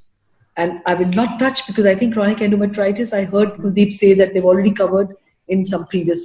So in conclusion, retrospective studies provide some evidence that surgical management of certain congenital or acquired uterine defects decrease the overall rate of miscarriage, but the consensus, given lack randomized trials, is that surgical correction should be considered in patients with RPL.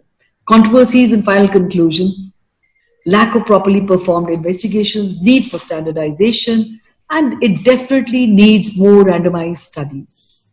Thank you very much. Thank you, Dr. Malvika. Sorry for rushing up. I know, because it is very difficult to cover whole subject in 10-15 minutes, and there is so much knowledge. All leaders, they are having so much knowledge that they can go on speaking for hours together. But because of the constraint of time, and we are having a lot of questions, and we are planning a lot of discussion. So, Dr. Abha, can we continue having a presentation and then we open the discussion? I think that will be better. And borrow half an hour extra for the discussion. Yes. Yeah, I think that will be better. Ask our panelists to conclude in 10 minutes so that we can have talks, but more of question answers are very, very important. Yes. That is what we are planning. We proceed, don't waste time. Let's go to the next. Yeah. You introduce Dr. Bharti. Okay. Dr. Bharti Thore Patil is the Director and Chief IVF Consultant of PFC Smile IVF, Head of Gynecology Department, Shri Hospital, Pune, National Vice President. I think Dr. skip this. Okay. So, we will just go ahead. Patil is from Pune, a very active person on the field of productive medicine. Over to you, Bharti. Yeah. You can have your slides on, whoever has them. I have myself. And we are going to have a timer on now. I'm so sorry about it. I have precise in my presentation. Thank you. So thank you very much. And at the outset, I would like to thank Dr. Kuldeep and Kuldeep. All the very best. I think coming up the election, we know that Foxy is very, very easy platform now to vote online, and I think I request everybody, it is very, very simple, and you must vote. This is your right. So Dr. Kuldeep is a very, very apt fellow. He is a very close friend. Coming to a diagnosis of APLA, he has given me a Pandora's box, and we go with this presentation. We all know that 20%, now we know that RPL is divided into this all, and 20% is autoimmune, where we will be today fitting ourselves. So how you can see this is a large elephant with many parts, or you can say it is an elusive chameleon disguised by many, many colors, and that's how it is always been discussed more. We always want to know what to do with the patient. So it has got two hits. APS is, you know, the thrombosis, and it has got two hits. One hit is which increases the oxidative stress, that increases the lipid peroxidation, and that disrupts your endothelium. The second hit is impairing the endothelial nitric oxide synthetase, and that hits the potentiates the thrombus formation, and this is how we know that this causes more losses, especially recurrent pregnancy loss. So obstetric APS and recurrent pregnancy losses were believed to be the result of different mechanisms acting on the placental cells and endometrial tissue. Thrombosis, inflammation, and immunomodulations are thought to affect the placental cells. So which tests are for this acquired thrombophilia, that is APS, to be recommended? This will be a question in all clinicians' mind. So these are the tests: antiphospholipid antibodies, lupus anticoagulant, which is APTT, KCT, or DRBT, anticardiolipin antibodies, IgG and IgM. Probably sometimes we may go for IgA also. Beta-2 glycoprotein 1 antibodies, IgG and IgM. This is RCOG Green Top guideline. When to investigate? After the third consecutive miscarriage. After one miscarriage, if the woman is more than 35 years of age, or she has a history of previous fertility, that is respond appropriately to the concern of the couple. Suppose patient would like to go ahead after 35 years of age for investigations, this is can be done. After two miscarriages, chance of finding a cause, if it is less than 10%, and subsequent successful pregnancy outcome is over 80%, where you can go for after two miscarriages also. What is the importance of APLA? Prevalence is 2%. 30 to 40% of the women with SLE have the APL. 30% of APL have thrombosis. So this is a huge, because whenever you find APL, that is APLA or antibodies, 30% of the patients may have thrombosis, and that's what we don't want actually, in especially pregnancy losses. Up to 30% of the women with severe early onset preeclampsia will have a APL. 15% with RPL have APL, and a live birth rate without treatment is more or less than 10%. So what are the criteria? We have to diagnose now. We know when to investigate. We know what my antibodies has to be done. So what are the diagnostic? Diagnostic criteria out of these three? If you met two, then this is 1+1. If you have clinical signs and one biochemical, that is a syndrome. So you can take laboratory criteria, thrombosis, and pregnancy related morbidity, and accordingly you start diagnosing the patient of APLA in specially recurrent pregnancy loss. If you look at the pregnancy related morbidity, unexplained miscarriage more than 10 weeks, you know that baby is absolutely fine, 10 weeks has been done, and suddenly she comes with fetal loss. So that patient more likely to have thrombosis, and we must go for the diagnosing and investigating the patient. Premature birth before 34 weeks of gestation, especially when the patient gives a history due to eclampsia, preeclampsia, or placental insufficiency, IUGR, especially a sudden IUGR, sudden amniotic fluid lessens or reduces. These all patients most probably have the APLA. More than 3 unexplained consecutive miscarriages, less than 10 weeks. They may not have the heartbeats or may be hard, but they are consecutive and they are unexplained and they are less than 10 weeks. So in this, anatomical factor, hormonal, chromosomal, all has to be ruled out. There is another group which is very interesting. You have all seen and you audit yourself in your own practice that how many patients will have a antibodies plus whenever you are doing the investigation. Many a times we see that there are no antibodies, they are seronegative, but still you have a high clinical suspicion and the patients are losing the pregnancies. This is one group which is a seronegative APLA. And this is a very very hot topic now, and people have been investigating more and looking at it. How can we define and how can we have a criterias which can redefine the value of non-criteria antibodies for diagnosis and clinical management. So clinical management is very important in these patients where there is a seronegative antiphospholipid antibody syndrome. Because we know that we do routine antibodies which are not covered in these non-criteria antiphospholipid antibodies. So these are the different antibodies are still not been checked or investigated, and probably these are causing the recurrent pregnancy loss or the adverse outcome.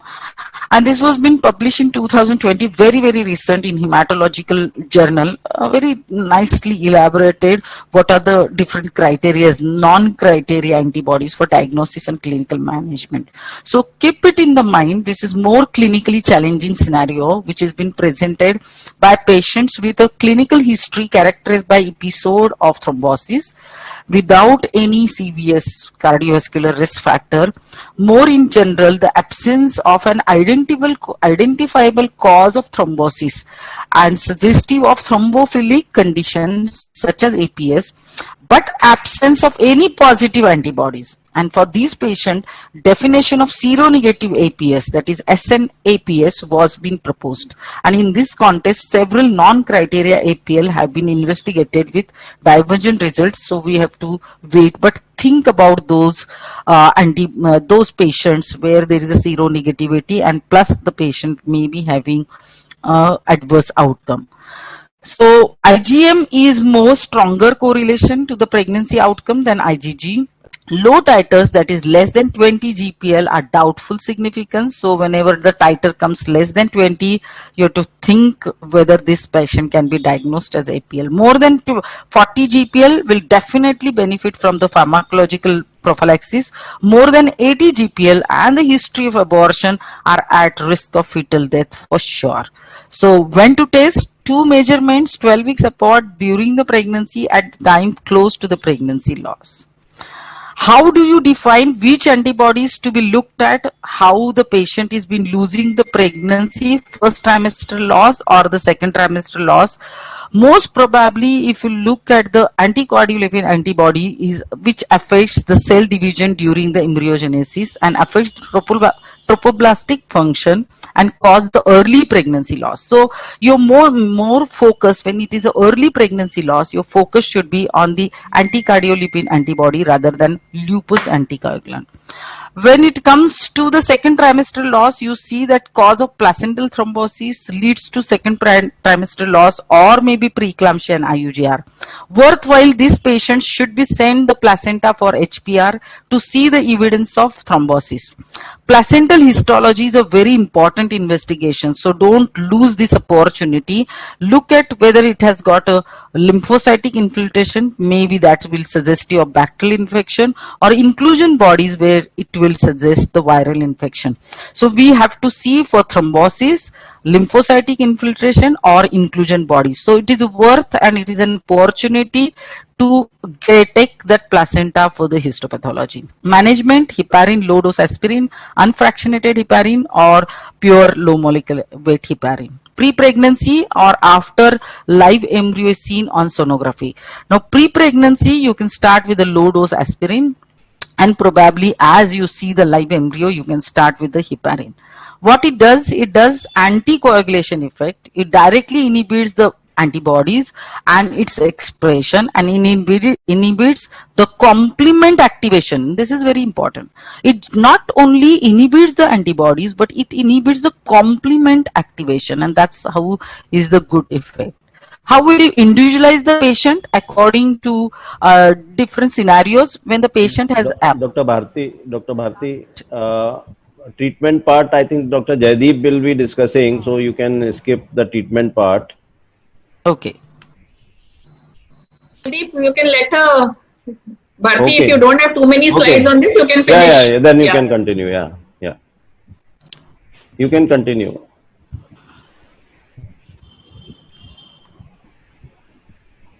So individualize the patient, like APLA with history of thrombosis will be on warfarin, replaced with heparin. Full therapeutic dose is very important, 1 milligram per kg every 12 hours.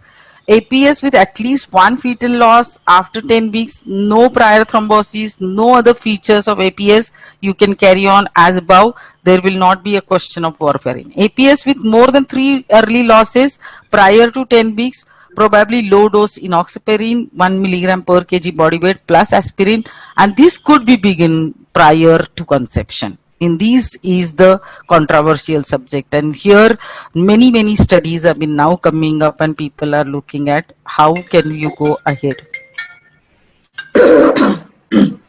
Is been the risk, the management is prior thrombosis or without prior thrombosis. You have to start with the heparin, low molecular weight heparin. Full anticoagulation is very important. Full dose is very important. Don't give half-heartedly. Don't give halfway down like 12 weeks or 20 weeks, and you may face the problem in the coming up. This is another thing which is you can have a risk stratification in antiphospholipid antibody syndrome. You can score according to your investigations, and if the score is more than 30, you can start and explain the patient and continue the treatment. So this is actually will be dealt with Cochrane. So this is the last slide, like APL carriers, secondary prevention. How will you start secondary prevention with arterial thrombosis and the prevention of pregnancy complication? So depending on that, you have to start the patient either prophylactic heparin. This is very interesting. The new 2020 studies have been coming up. Is that how can we start in these patients a prophylactic heparin? But it has yet to come into a pay right now. So take home, counsel the patient with low dose aspirin has no adverse side effects on the fetus. Heparin does not cross the placenta, so don't worry about it. Maternal complications of heparin includes hemorrhage or thrombocytopenia, hypersensitivity, osteopenia. These all features, especially when you give unfractionated heparin. Continue antenatal surveillance because this is very important. They may go into IUGR, preeclampsia, and preterm birth. So start looking at these all, and very importantly, continue the treatment to give the dose according to 1 milligram per kg body weight. Continue till 36 weeks of gestation for aspirin until you do the cesarean or the patient's delivery. You have to continue this. Don't stop in between, and this has no effect otherwise. So thank you very much. Thank you, Dr. Bharti. It was really a lovely, informative lecture. I learned a lot of things from you, especially the seronegative APS. And the only one question I would want you to answer before we go up to Jaideep is, will the APS status change after you give her heparin and aspirin during pregnancy? Will the test be of any benefit to know that, yes, the process has been reversed? Yeah. We have not tested their antibodies, to be very honest with you. The studies I looked at, like suppose we have been started a low molecular weight heparin to this patient, as you are saying, whether these antibodies are been less, and this is giving a good results. We are just seeing the good result is there. 70% of the patient. We have Jaideep to answer this question now. I think her lecture is coming up. So we probably will see if she has an answer. If she also doesn't have an answer, then we'll see whether someone from our panel can answer this question. Thank you. Thank you very much for a very, very informative lecture. It was excellent, Bharti. Thank you. Yeah, Dr. Bharti, I think there are a lot of questions on immunology, and we will take up, because this is one subject in RPL, one area in RPL where there are a lot of gray areas. How much to test, when to test, whether there should be extended profile of testing. So there will be a lot of questions. So please stay on. I request my next leader, Dr. Jaideep Malhotra. She is well-known figure. Everybody knows her. She has been the president of almost all societies by now, and now she is on international platform. She has been president of Aspire also, and she is actually very good orator, very good teacher, and a very good friend of mine. Dr. Jaideep, stage all is yours. Please, she will be actually speaking on the immunological aspect, how to treat, and how in her practice she is treating these patients. Because this is one area where I really found there are a lot of gray areas as far as the immunological treatment of RPL is concerned. Dr. Jaideep.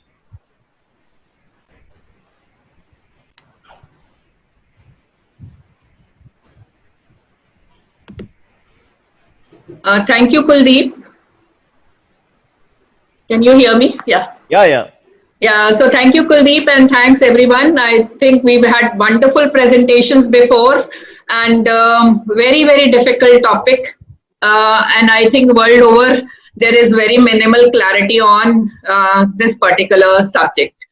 I would say that immunology is a problem of dilemmas. There are multiple dilemmas, and I'm sure we are going to discuss them in the question answer session. But there are certain things which are really established, that definitely the maternal immune system is intimately involved in establishment, maintenance, development, and termination of pregnancy. And we really need to understand this. Though multiple studies have been carried out, but unfortunately, I don't have time to go into all those details because I thought I only have 10 minutes. So we are going to touch upon the majority of the things and then maybe discuss them if we have time a little later. So diagnosis has been very nicely dealt with by Dr. Bharti, but I would say that I actually have those slides, but I put them off because I thought she is not going to discuss them. What tests to do, what recommendations are, that these tests have any relevance and all. So if you go in a nutshell, a majority of the tests which we actually do hold no water as far as the diagnosis or the management is concerned, and that is one of our major problems. And because the patient, when the patient comes to us, the patient is wanting to know what is the problem, doctor, and how are you really going to treat. And we come out with, you know, the first line investigations and then the second line investigations. And ultimately, what we have realized is that in spite of all the investigations, though they may have a contributory effect on the cause of recurrent pregnancy loss, but the management which we do afterwards actually has no other option. So we really need to understand this, and that is the problem which actually makes it as a Pandora's box. So is history taken is of any relevance? I would say yes, especially, you know, when we are looking at recurrent pregnancy loss as a whole. Then definitely on what side, because there's multiple reasons for recurrent pregnancy loss. So what you are going to really focus on. So if a person has a history of, you know, having early pregnancy losses, especially, you know, progressively decreasing gestation, then the chances of immunological causes are going to be more. Also, which will add on to your diagnostic criteria is the history of previous vascular thrombosis, pregnancy morbidity, which Bharti has really discussed, and then a combination of the diagnostic and the clinical criteria, again, which we have discussed. Now, we normally used to do anticardiolipin antibodies and, you know, lupus. But what has been added in the criteria now is anti-beta 2 glycoproteins, and especially also two tests done at least 12 weeks apart, and that's again an important change which has been brought in the diagnostic criteria. I'm going to jump over to the management. Now we have a cocktail of all management options available. Which is the one you're going to take? I really don't know. So only thing which is clear today is that if you have a antiphospholipid syndrome, that is something which we have a documentation that this is definitely going to be helped with combination of aspirin and low molecular weight heparin or even unfractionated heparin. So the options which are available today for us in that cocktail: aspirin, heparin, steroids, immunoglobulins to start with. Now we know that antiphospholipid syndrome, definitely a combination of aspirin and heparin is better than aspirin alone. When you should start? You can start aspirin pre-conception if there is a documentation of the syndrome, and you can add heparin as soon as the cardiac activity comes positive. Now, this is the first line. Now, what we used to practice before, I'm just talking right now, that if supposing there is no relief and these cases are refractory cases, we used to recommend, okay, we can now add corticosteroids or immunoglobulins in the refractory cases. Now, what the literature now or the evidence is holding, I'm going to come to that a little later, because this is what was actually being practiced. And we also understood that thromboprophylaxis with low molecular weight heparin actually resulted in an improved live birth rate. Now, this is important, especially in patients with 2 or more consecutive unexplained recurrent pregnancy losses. Now, this is something which is a latest literature which has come up, but it really needs to be confirmed with larger randomized controlled trials, because most of the studies which are there, they are on smaller numbers, and the review Cochrane review came up long time back, and it has not been really updated. So that is where the problems have been.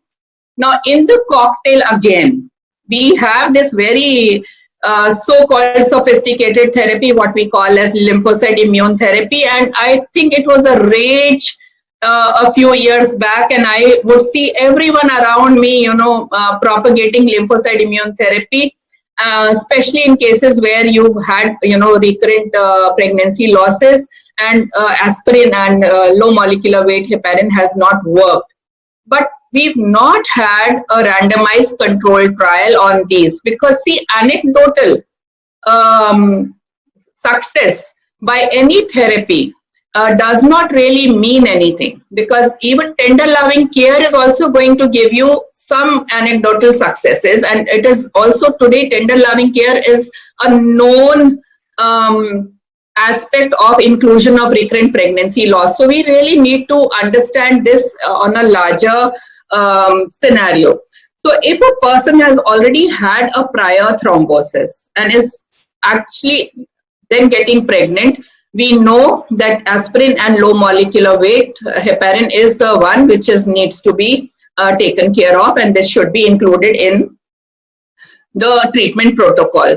Now, if there has been no history of any prior thrombosis, then if the patient is pregnant, then you could actually also go ahead, and these are cases or just diagnosed cases of APS.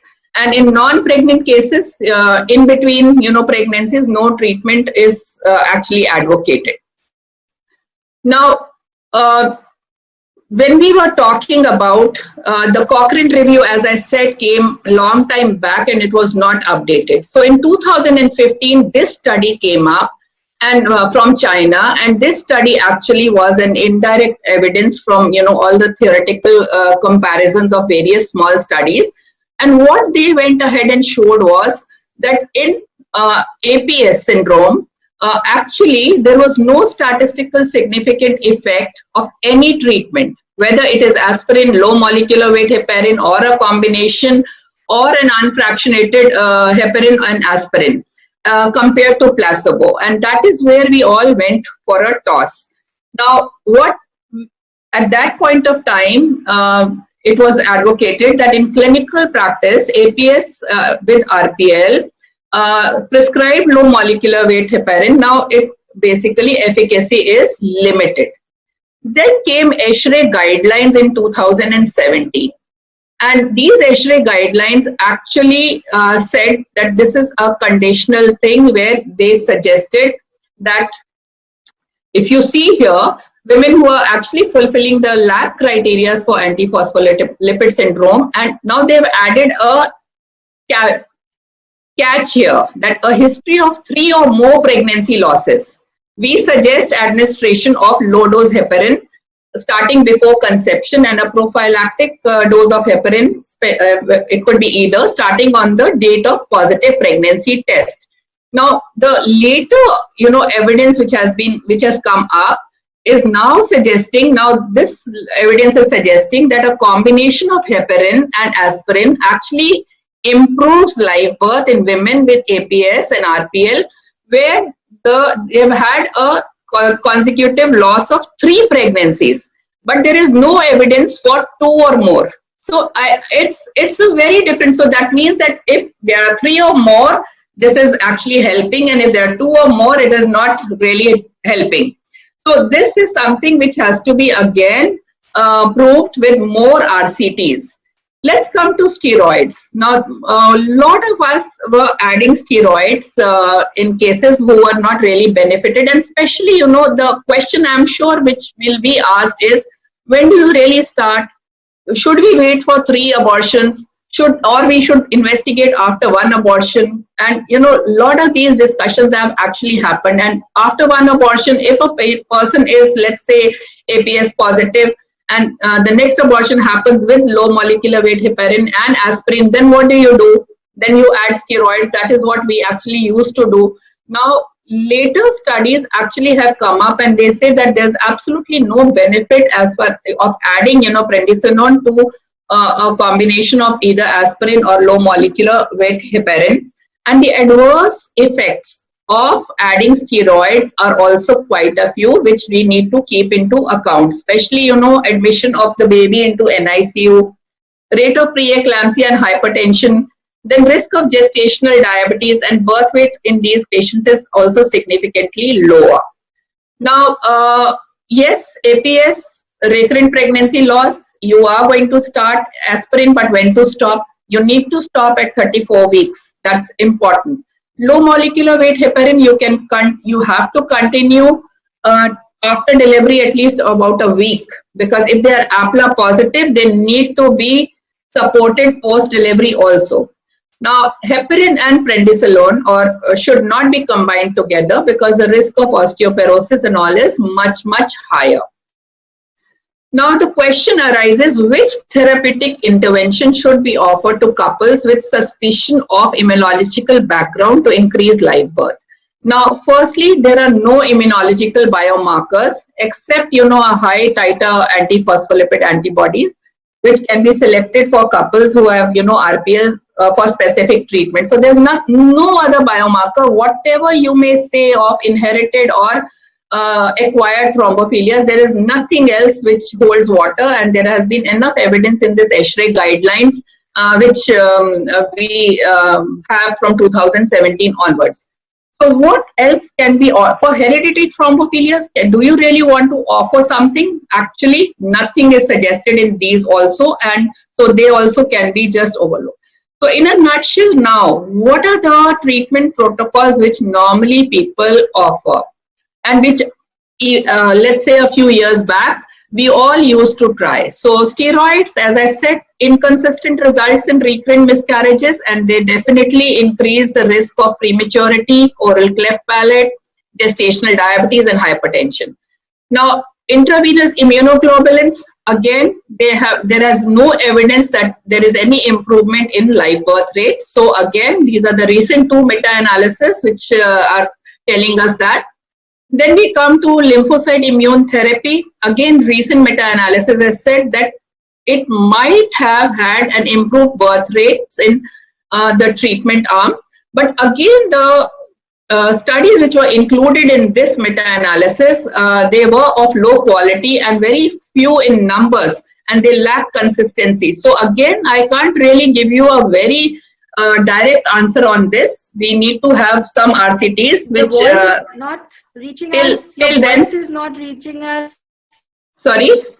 Sana, look into the logistics. Hello. So lymphocyte immune lit therapy, again, we need some good big RCTs for us to recommend that. Pradeep, your voice is not reaching us. Nobody can hear? Sorry? No, we can hear. Your voice Doctor. is not reaching. No, I think, ma'am, the problem is at your end because everyone can hear properly. Yeah, we can hear very clearly. Yeah, very clearly. So we really need to have, large RCTs if we are really wanting to recommend lit therapy. As I said, anecdotal successes will be there. Plus, also it has to be noted that whenever we are, transfusing any blood product, it is not without its own serious complications and risks, and that again has to be understood and guided to the patient. Then a lot of us, again, intralipid, people really talked about it, but again, there is absolutely no evidence that intralipid helps in improving live birth rate. Now, TNF, in fact, I'm talking about all this, but when the evidence, when you say what tests to be done, now all these tests are also not recommended in the ASHRAE guidelines. So if you really don't have to, do these tests. But sometimes what happens is that the patient forces and you questions you, doctor, what is the problem? And then we do definitely recommend. And all these tests, what we are doing, they are basically for research purposes. So if TNF alpha is raised, again, there was a drug which was there, which neutralized the effect of TNF alpha, but we still need much more evidence. Lastly, about granulocyte stimulating factor, because I know that a lot of us are giving subcutaneous injections of GCSF. Again, very recent pilot RCT found no benefit of intrauterine or subcutaneous GCSF in improving the results for recurrent miscarriages. Then we come to immunomodulation by progesterone. Again, much talked about, and we know that yes, some progesterone does help in immunomodulation. But this study in 2018 onwards, they did progesterone in a placebo arm, and they found no difference of miscarriages between the two groups, and also no difference in the live birth. But there was a small study done by the Egyptians which said that progesterone definitely improved the live birth rate. So again, we come back to square one. I'm really sorry that I don't have a magic potion to tell all of you that give this and recurrent miscarriages will definitely help. So as of now, there is currently no good evidence that immunomodulation has any effect on RPL. And investigations of autoimmunity outside of APS are not really recommended. So I'd like to conclude here and say that APS actually in immunological aspect accounts for almost about 5 to 20% of the recurrent pregnancy losses. It is one of the most important treatable cause because this is the only one which you are able to treat. And now, whenever we are treating others, like the non-criteria ones, though recent studies have come up, again, there are no big RCTs to prove that empirical use of aspirin and low molecular weight heparin will help. But we also do not have any options. So sometimes we all do give, aspirin and low molecular weight heparin. But I would say that that is all what we have right now because the only robust evidence is for APS.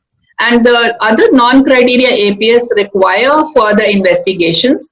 And thrombophobia screening is no longer recommended. So even when we are looking at, a lot of other aspects, even investigating them is not recommended by the ASHRAE guidelines. So lastly, what it brings me is to tender loving care, staying calm and reassurance, which also has its own role in increasing the live birth rate.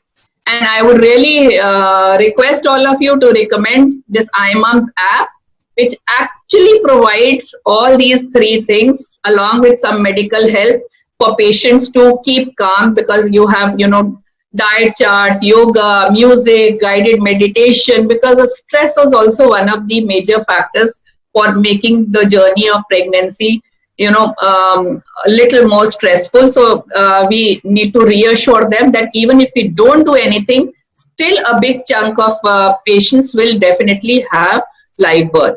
So I'm sorry, I don't have any solutions, but I certainly admire the problem, and I hope that all of us together will probably conduct some good, brilliant studies to come out with some answers in future. And the world is trying for that. Thank you, Jaideep. The best slide were the last 3 slides of yours, where sort of all investigations have come to rest. That one page of investigations with which Ashok Khurana said in the beginning, patients come with, we should at least put it to rest for now till we get an answer what to treat. And maybe what Bharti said was a seronegative APS. And if we bring this more profoundly up, then I think everybody will be receiving low molecular weight heparin and aspirin. So we are very well informed by the two of you of what to do and what not to do. And I think, again, because we are running out of time, I don't know whether we have more Zoom time. We will move on to the next speaker. And if we have questions, we will see if Kuldeep can buy us more time and we can talk on that. Yeah, we will be having some time. Yeah, we will be having some time for discussion. But let us finish our the speakers. Yes. 2 more speakers to go, and then we will be having time to discussion. So, Jaideep, please stay on. You will be having. Yeah, Kuldeep, I actually have another commitment. I'll come back. Yeah. Please. Thank you so much. Okay. Thank you for joining.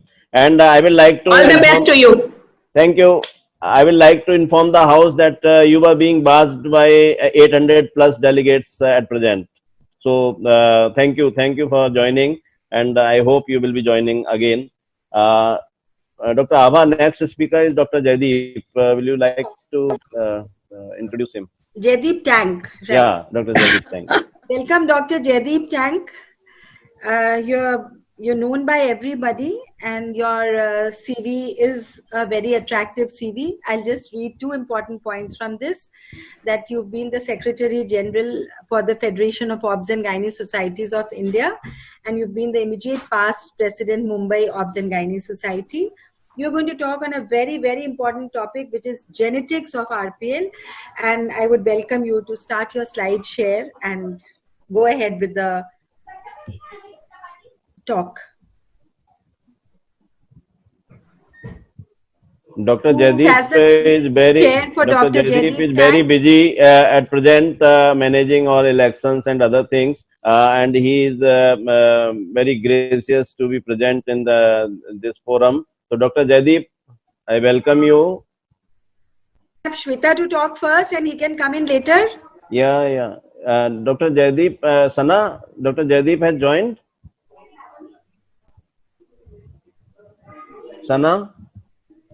Sana, we can have Dr. Shweta to talk. I do not see Dr. Jaideep. Okay. Sure, ma'am. I'll just display her.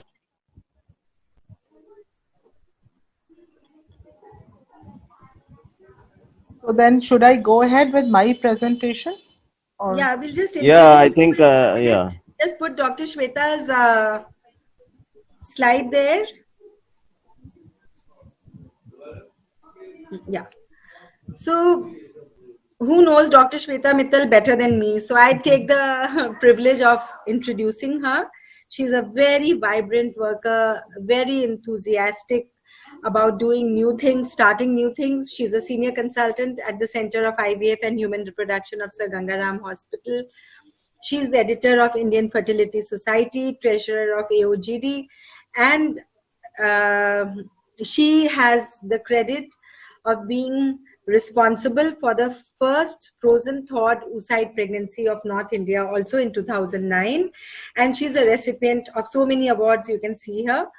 She's a very good academician also, and always has logical questions and logical answers. Let us see what Shweta has to give us on the genetic basis, and I'm sure she'll bring us some new message to take home with. You start off, Shweta. Thank you, ma'am. It's a complete pleasure that you are introducing me. Couldn't have been better than that. Could I have my slide share, please? And since Dr. Jaideep Tang is not there, thank God my first two slides maybe would be able to justify a bit about the genetic factor. So we have heard a lot extensively about all the different causes of RPL. We also know the dilemmas and the problems we face when it comes to diagnosing them and even approaching them. So genetic approach, when do we start? We know that about 50% of causes of the RPL, because see, in RPL, what we are seeing is the tip of the iceberg. There would be a lot of subclinical losses, and these subclinical losses could be due to genetic factors, which we will never be able to diagnose or detect. So what we are actually seeing are the clinical pregnancy losses, what patients are coming to us from the time they are doing the positive pregnancy test. So if we talk about that, when do we start genetic approach to RPL? A genetic consultation can start after as much as about 2 or 3 pregnancy losses. 50% of all first trimester losses will show genetic abnormalities, out of which the parental karyotypic abnormalities, like what we hear, translocations, deletions, inversions, will be only seen in up to 5% or even less. If you go to the ESHRE website, some authors would mention it to about 2%, to up to 4%, to up to 5%. So if we say the maximum, it could be about 5%. So then the question comes is that when a patient comes with a genetic, if we are trying to diagnose, then are we offering them a prenatal diagnosis? Number one. And number two, we will also see in this presentation that how important it is to discuss the family implication to other family members as well. So the most common cause, just in our mind, we can make a map. There are 2 different abnormalities. One, which is the most common, are the numerical abnormalities, and they typically are happening because of the aneuploidy happening at meiosis. So if you can see the first picture, that during meiosis, if one set of chromosome becomes diploid, then the other set of chromosome will remain monoploid, which it will not be haploid. So if the diploid goes, it will form a trisomic embryo, and if the monoploid oocyte goes, it will form a monosomic embryo. And so in the order of frequency, 52% would be trisomies, 29% would be monosomies, like 45X, and triploides, where a whole set of chromosome goes on one side, would be about 6%. So if we are looking at numerical abnormalities, they are the major chunk of all the pregnancy losses in RPLs. On the other side, if we are looking at parental genetic abnormalities, which are being found only in 3 to 5%, but they have a higher implication when it comes to being repeated, then we will see that reciprocal translocations are as high as 59%, followed by Robertsonian translocation. I will just give a mention because Dr. Jaideep Tang hasn't started the presentation. Reciprocal means between 2 non-homologous chromosomes. Say, let's take an example, like there is a genetic transfer between chromosome 2 and 5, it could be 4 and 11. But when the genetic translocation involves acrocentric chromosomes are those where the P arm is very short, very close to the centromere, which involves 13, 14, 15, 21, and 22. Then it is like a complete loss of a genetic material of the short arm. That is called Robertsonian translocation. It's about 25%, and followed by inversions, sex chromosome aneuploidies, and supernumerary chromosomes. So let's start from here. ESHRE gave a dictum that parental karyotype is not routinely recommended in couples with RPL. So when we read these statements, it is very important to read the complete explanation what ESHRE gives, which is below these statements, and it could be carried out after individual assessment of risk. Now, what is individual assessment of risk? Because they have said it is conditional. And then they said that in cases of established carrier status, that is even translocations or deletions or inversions, couples could be advised that the long-term prognosis of a live birth is good because it could be as high as 70% in 2 years of time. So now here the catch is that we are looking at time to pregnancy. So are we ready to leave these couples for 2 years without any therapeutic options? So what I decided was that we will corroborate these evidences to certain cases which we have actually dealt with, and then we will see that how this statement which says conditional is applicable, and it will give you all a clear picture that how to go about it. So case 1. She's a 32-year-old lady. She's been married since 7 years. She visited me about, I think, 3 years back. She's a doctor herself. So what she had was, she had an 8 weeks missed abortion. The second was again an 8 weeks missed abortion. The third, she had a second trimester termination because the fetus was showing congenital anomaly. Even during that time, the genetic makeup of the fetus was not performed. It is only when she conceived the fourth time and she had a second trimester miscarriage, again the baby showed similar congenital anomaly. A karyotype of the fetus was performed. It revealed an unbalanced translocation, and then in retrospect the couple karyotype was done, and it was found that wife is a carrier of balanced translocation between chromosome 5 and 11, and that is the time when she presented to me. Now the question is it good enough valid reason to offer her a pre-implantation genetic testing? Well, yes, we have the indication, we have the cause found out, there is a very positive history. These are the couples who have to reach tertiary care centers, who have very good PGT facilities, and counsel them. Send them to the geneticist, counsel them, find out the cause, and the patient was absolutely keen to go ahead with IVF with PGT. And this is what happened, that we did biopsy on 7 embryos and we found 2. If you can see that out of 7, 4 had the similar abnormality between 5 and 11. So the first euploid embryo, which was transferred in a frozen embryo transfer cycle, resulted in a positive beta HCG. It went to term and she had a cesarean section. A female healthy child was born, and I remember going to the child's first birthday party. The child is developmentally doing well. And I just spoke to this doctor yesterday so as to get an insight that how many losses she had. And this is the history and the report she sent me. Now looking at the second case. This is a 26-year-old girl. She recently visited me during the lockdown period. She had history of 6 first trimester miscarriages. Imagine at the age of 26, she's already gone through 6 losses. All of them have been typically 6 weeks missed abortion. She brought a karyotype done from some other lab which said for a karyotype of 46XX. Now, very recently I had heard a very good webinar on RPL where they were giving a lot of emphasis on family history, and this is how I actually made a proforma in my OPD, wherein now directly I'm asking for a family history. And it's only after probing she said that she has a sister who lives in Australia. The sister had maybe 2 or maybe 3, I can't recall, miscarriages. And she was found to be a carrier of balanced translocation between chromosome 2 and 5. Now, the moment she gave this history, I said, no, we must get a karyotype repeated because 6 first trimester miscarriages is a lot. And please give this history to the Gangaram genetic department that my sister is a carrier of chromosome 2 and 5.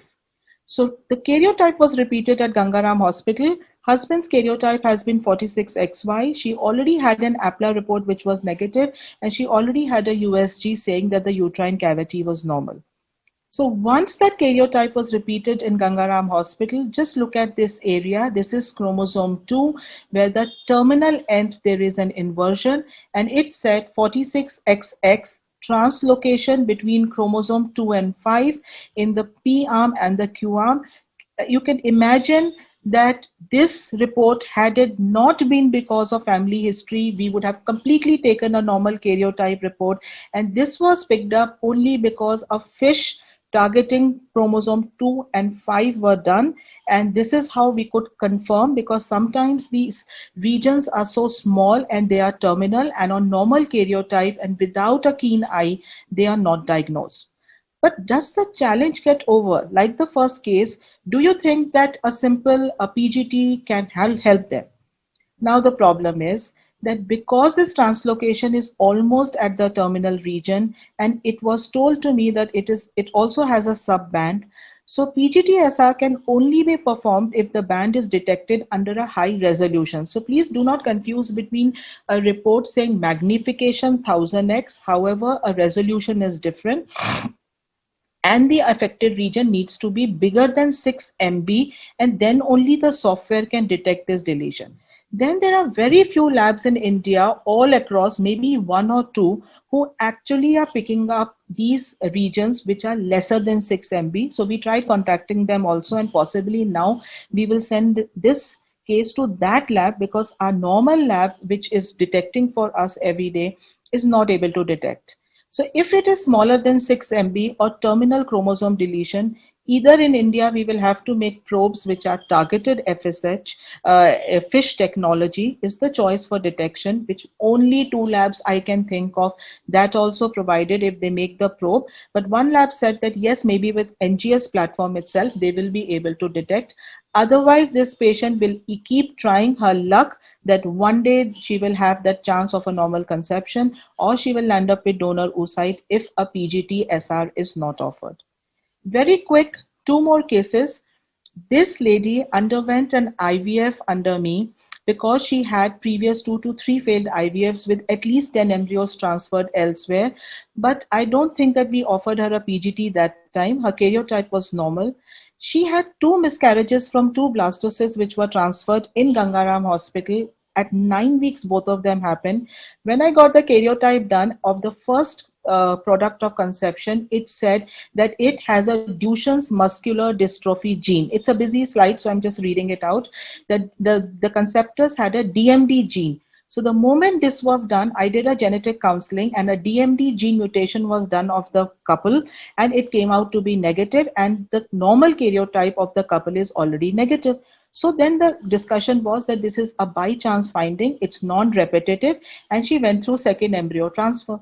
And the second embryo transfer again landed up in a similar miscarriage, but this time the karyotype is normal and there is no DMD which is discovered in this particular fetus. So the question arises is that when she goes for her third embryo transfer, because one embryo is still frozen, now should I look at the maternal cause of rejection? Should I look at the genetic cause in the remaining embryo? Well, it needs to be discussed, but right now I think I have decided that since it is not repetitive, we will go ahead putting this embryo without the genetic diagnosis. And the last case, this is, she's a 26-year-old girl. She had come to me with 2 miscarriages, 1 ectopic pregnancy.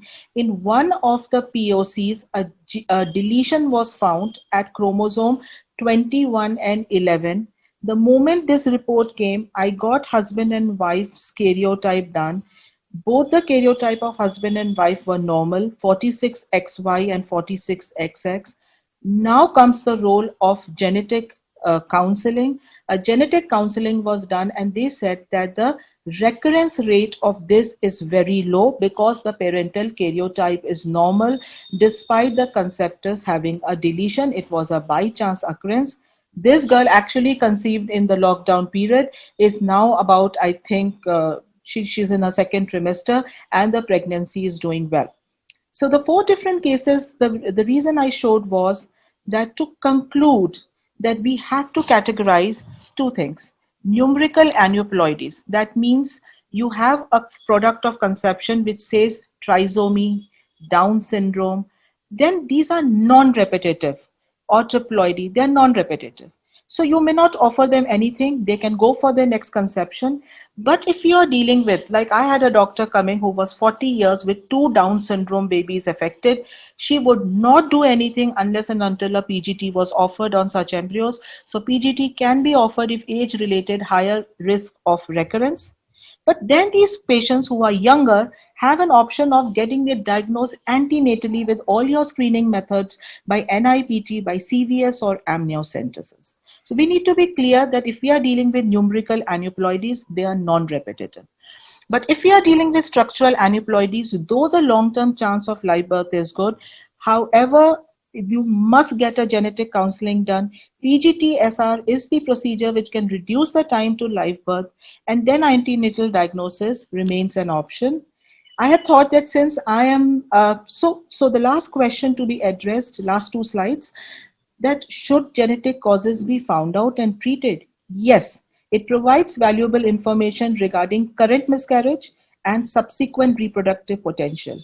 Sometimes it gives an opportunity to the doctors to give closure to cases when patients are grieving. The moment they hear that there is a genetic cause, they are more relieved, because maternal rejection is a very big statement for a woman to hear. It allows the patient to make more educated decisions in pursuing future pregnancies and reducing time to live birth. So this was a little busy jargon slide, and I just thought, since I am the last batsman of the program, and this is how I can sum up, that we need to find out the anatomical defects, the endocrinological defects. Yes, progesterone is something I think we all add to our RPLs, though in unexplained RPL there is no reason. We need to find out the autoimmune defect. There could be environmental factors and genetic factor, the clarity which I hope I'm able to give in this talk. Thank you so much. Very nice. I think this was an excellent lecture, and I wish we had time and we could discuss more. The only thing I want to bring to everybody's attention, that karyotype cytogenetics is a very basic procedure, and we cannot put our diagnosis of genetics only on that. So family history is very important, and we've picked up even carriers of androgen insensitivity syndrome through the family history. I mean, the woman is a perfect woman, but she's a carrier and she had to go through an abortion because she had an androgen insensitive child. So family history is very important, and we have to go for better procedures with all the advanced NGS, microarray, and the qPCRs. We still don't have methods where we can see small segmental losses. FISH is a very good method to just see a gene mutation or deletion. But when it comes to a whole little segment of a chromosome, then FISH also is very difficult to apply here. So we still need genetics to look into us. And I hope we have time for the last lecture, Kuldeep. Yes, yes. So Dr. Jaideep has already joined. Dr. Jaideep has already joined. So welcome, Dr. Jaideep.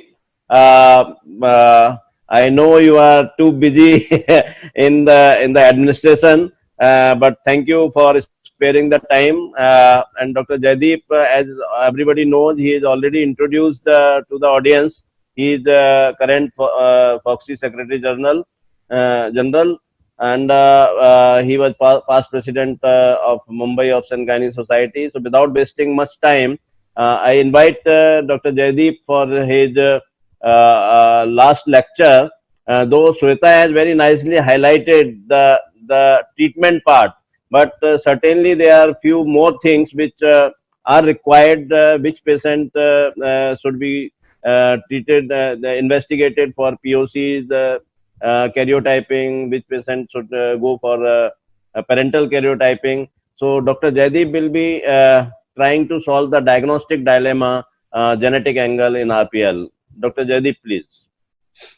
Thank you very much, Dr. Kuldeep Jain, for inviting me, and Dr. Abha Majumdar, the moderators. It's a real pleasure and a privilege, of course. And anytime you have to speak to the AOGD, again, it's a real honor. I don't know how many of you are aware, but currently AOGD is the largest society in Foxy. It used to be the Mumbai OBGYN Society, but since the last 3 or 4 years, AOGD has the most number of members in Foxy now. So it's a real honor and a real privilege to be speaking to all of you. And I would like to thank the President, Dr. Mala Srivastav, the Vice President, Dr. Kanika Jain, and the Secretary, Dr. Mamta Dagar. It's of course such a privilege to be speaking alongside such an illustrious faculty and illustrious chief guests and guests of honor. So thank you very much, Kuldeep and Dr. Abha, for having me here for this presentation. When Dr. Kuldeep invited me, he told me around a 10-minute presentation. So that's what I have made. There are only around 10 slides for this presentation. So I hope that I will not be standing between you and lunch for a very long time. Let me begin with this slide. And I think this slide pretty much illustrates the problems which surround data, not only on genetics and recurrent pregnancy loss, but on recurrent pregnancy loss in general. So this is a screenshot of a Medline search which I did yesterday on genetic testing in recurrent pregnancy loss. I like to do a Medline search before I give any talk, and this was no exception. And what I'd like you to see is what I've circled in red over there. You know, that tiny little graph which you see when you do a Medline search, it's really quite important because that graph tells you about the number of articles that have been published on that topic every year. So if you look at that and you look at that graph, which starts small and then keeps on increasing, it means that there are a lot of articles being published on the topic that we are searching for. In this instance, genetic testing and recurrent pregnancy loss, which sounds encouraging till you actually see the number of articles that have been published in the entire year on this topic. 26 articles. Can you imagine only 26 articles on a topic which we believe could very well be the future of trying to understand how recurrent pregnancy loss works in a whole lot of patients. And as I said, this illustrates the problem not only of literature surrounding genetic testing in RPL, but also RPL in general. So there are so many problems of research in recurrent abortions. One is that the cause of individual abortion may be different. So every abortion may not have the same cause. More than one factor may exist, and a thorough investigation often fails to reveal a cause. All this has led to several lacunae in the literature which surround recurrent abortions, with inconsistent definitions, different investigative protocols, a lack of normal controls, and of course, because of the paucity of patients, the time it takes for the study to be completed, which itself introduces the bias of time into the pregnancy. Compounding all this, of course, is the fact that the spontaneous chance of the third pregnancy being successful after 2 losses is not less than 80%.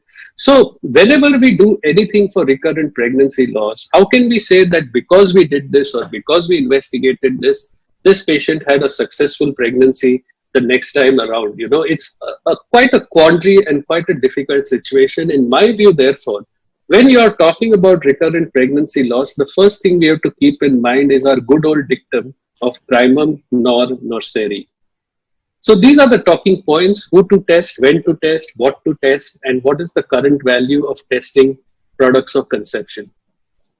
We know that genetics plays an important role in recurrent pregnancy loss because of all clinically recognized pregnancies, about 15% end in the loss. The great majority occur within the first trimester, and the aneuploidy of the embryo is, as has already been probably said, an important female age-related issue. So when the Royal College guidelines, which were, I think, last updated in 2011, came out, they said that cytogenetic analysis should be performed on the products of conception of the third and subsequent consecutive miscarriages, and a parental peripheral blood karyotyping of both partners should be performed in couples with recurrent miscarriage when the testing of products of conception reports an unbalanced structural chromosomal abnormality. The American Society of Reproductive Medicine, the ASRM, when they came out with their guidelines a year later, that was in 2012, they said that clinical genetic testing unfortunately remains rudimentary, and it rarely includes molecular studies which actually show a promise in helping to elucidate the mechanism. And there is a very high frequency of sporadic karyotypic abnormalities in POCs, while the incidence of karyotypic abnormalities in the parents is low. So the couple, the incidences of having abnormalities in the couple is relatively low, but the chances of having an abnormality in the products of conception is relatively high. And as already been said, the incidence of aneuploidies or abnormalities of genetic origin rise with age. So if you look at sort of the conclusion of that 2012 statement, they essentially said that in the evaluation of RPL, patients should undergo peripheral karyotyping in order to detect any balanced structural chromosomal abnormalities, and these balanced reciprocal translocations and Robertsonian translocations could be observed in about 2 to 5% of couples with recurrent miscarriage. The question is, if you are going to do the test, what are you going to do after it? And for me, as a clinician, that has always been the biggest question. So by the time the ESHRE guidelines came out in 2017, they started saying that the genetic testing of pregnancy loss tissue is actually not recommended as routine practice after pregnancy loss. However, they say that you could do genetic testing, but you do it more for explanatory purposes. That means for a sense of closure for the couple who have had that recurrent pregnancy loss. They round it up by saying that detection of a chromosomal abnormality in pregnancy loss tissue, whatever the cause, as of now, doesn't seem to have clinical relevance. This is a meta-analysis which was very recently reported in RBM Online. I think this was June 2020, just a couple of months back. And this meta-analysis concludes that there is a very high prevalence of chromosomal abnormality in pregnancy loss tissue, but the chances of that recurring of the same chromosomal aberration is extremely low. And therefore, routine testing for chromosomal abnormalities is not recommended. What it means is that you don't have to send the products of conception for each and every patient who has a pregnancy loss. What about patients of RPL who undergo IVF? There was this lot of excitement, if you will, when PGT started becoming available for aneuploidies, because we thought that suppose you do a PGT-A for all the embryos and then put in only the euploidic embryos, will that not reduce the chances that this patient will have either a failure of IVF or a reduction in recurrent miscarriage? Unfortunately, the data, this is from December 2019, doesn't seem to suggest or validate that exciting hypothesis. They say that PGT-A could not improve the live birth per patient, nor reduce the rate of miscarriage in any of the groups. However, they go on to say that the study had a very, very small sample size. Further study is necessary, and there is a very important caveat buried in the wider implications of finding, which says that although PGT-A did not improve the live birth rate per patient, it did have the advantage of reducing the number of embryo transfers required to achieve a similar number of live births. So, what should we test? Just the products and just karyotype? There is some data now, and this data I think is from July of 2020, which says that you could consider adding 24 chromosomal microarray testing. And if you do that, then truly unexplained pregnancy loss can actually be reduced to less than 10% with this new algorithm. There is again some data to suggest that it's when you do an embryo biopsy for PGT-A, etc., you don't really only look at the karyotype. We really need to look at all the other factors in, for example, the blastocele fluid, etc., which could actually be responsible for problems like failure, recurrent implantation failure, or recurrent pregnancy late. This again is from the Journal of Assisted Reproduction and Genetics from March of this year. And the author goes on to say in an interestingly titled article, Squaring the Circle of RPL, says that a previous miscarriage with an abnormal karyotype, which is unrelated to a parental chromosome rearrangement, should not be viewed as a marker of an increased likelihood of aneuploidy in a subsequent pregnancy. It is counterintuitively likely to be indicative of a reduced risk of clinical miscarriage with a higher proportion of aneuploid products and an excellent chance for the live birth of the next pregnancy. It's something like the law of averages, which ultimately catches up if the patient tries hard enough. So I'll end this presentation with one of my favorite quotations from one of my favorite authors, Woody Allen, that it's very difficult to make predictions, especially about the future, and especially about a science like genetics, which is advancing so rapidly and bringing new changes to the field of science almost every day. If I'm lucky enough to be invited in the future by the AOGD, maybe a year or two down the line, I may share something completely different with you. Thank you very much. Thank you, Dr. Jaideep. I think you have really highlighted the problem as well as how to go about and what the recent literature says of 1920, 19 and 20. But still, I think few questions remains to be answered. At what point you will be sending the POC for karyotyping, and when you will be advising the patient couple to be having parental karyotyping in case of recurrent pregnancy loss? Okay, I'm sorry. Thank you for that question, Kuldeep. And the answer is, in short, very rarely.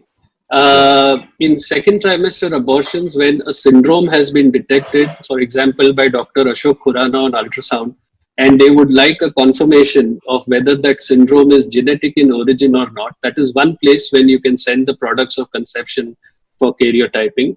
The other place is if there is a couple with a recurrent pregnancy loss and they are extremely frustrated because they simply cannot understand why they are losing one pregnancy after another. As I said, even the ESHRE recommends that for giving the patient a sense of closure or trying to achieve at an explanation for why she's losing that pregnancy, you can send those POCs for karyotyping. However, the caveat is, as I already mentioned in the presentation, that the chances the same chromosomal aberration will repeat in the next pregnancy and the chances that you will be able to prevent either a de novo chromosomal aberration or the same chromosomal aberration occurring in the next pregnancy are close to zero. So again, it's quite rare for us to send products of conception, and we tend to do it only if we've been directed by the sonologist that this needs confirmation because you want to know whether it's recessive, so on and so forth, to look at the chances for next time, or if the patient seeks a sense of closure. As of now, those are really the only two limited circumstances when we send for genetic testing. Okay. Shweta, you will like to add something? I would have a Yeah. question for all the panelists. A question for all the panelists is that if a patient comes for ART, on the screening test, we find a septum and of significant size, not complete, but significant size. She's never conceived before. She's had hardly any chance. There was male factor. So soon after marriage, she appeared for IVF. Will someone go to cut this septum? I want all my panelists to contribute a one-liner for this question. I will not. I will not. Okay. And Malvika, are you still there? And Dr. Jaideep, would you answer this? I think Dr. Malvika speaking. She was muted, but yeah. Yeah.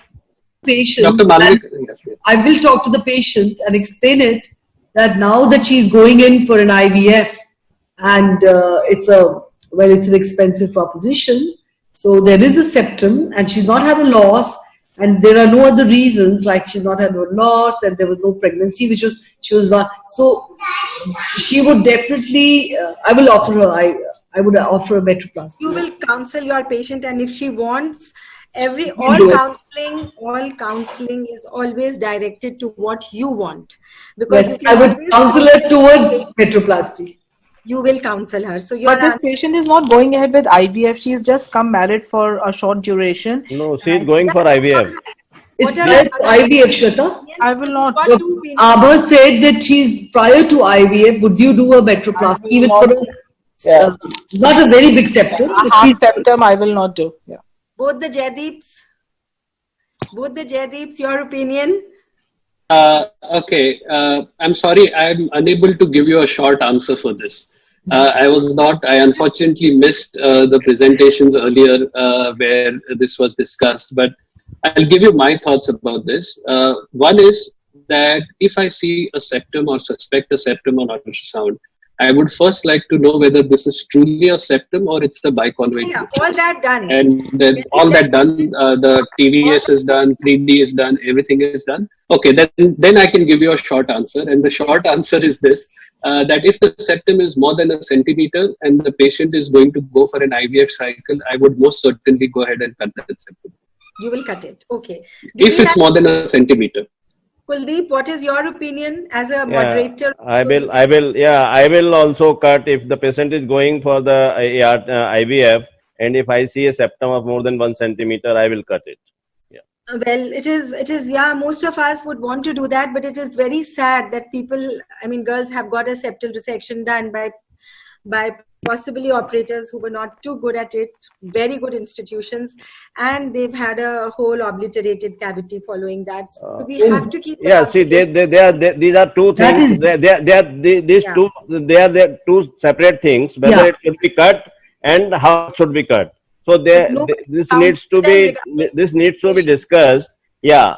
So when you are having a septum of 1 centimeter or more, there is a lot of literature, and our experience also says that the chances of odds of pregnancy increases after septum resection.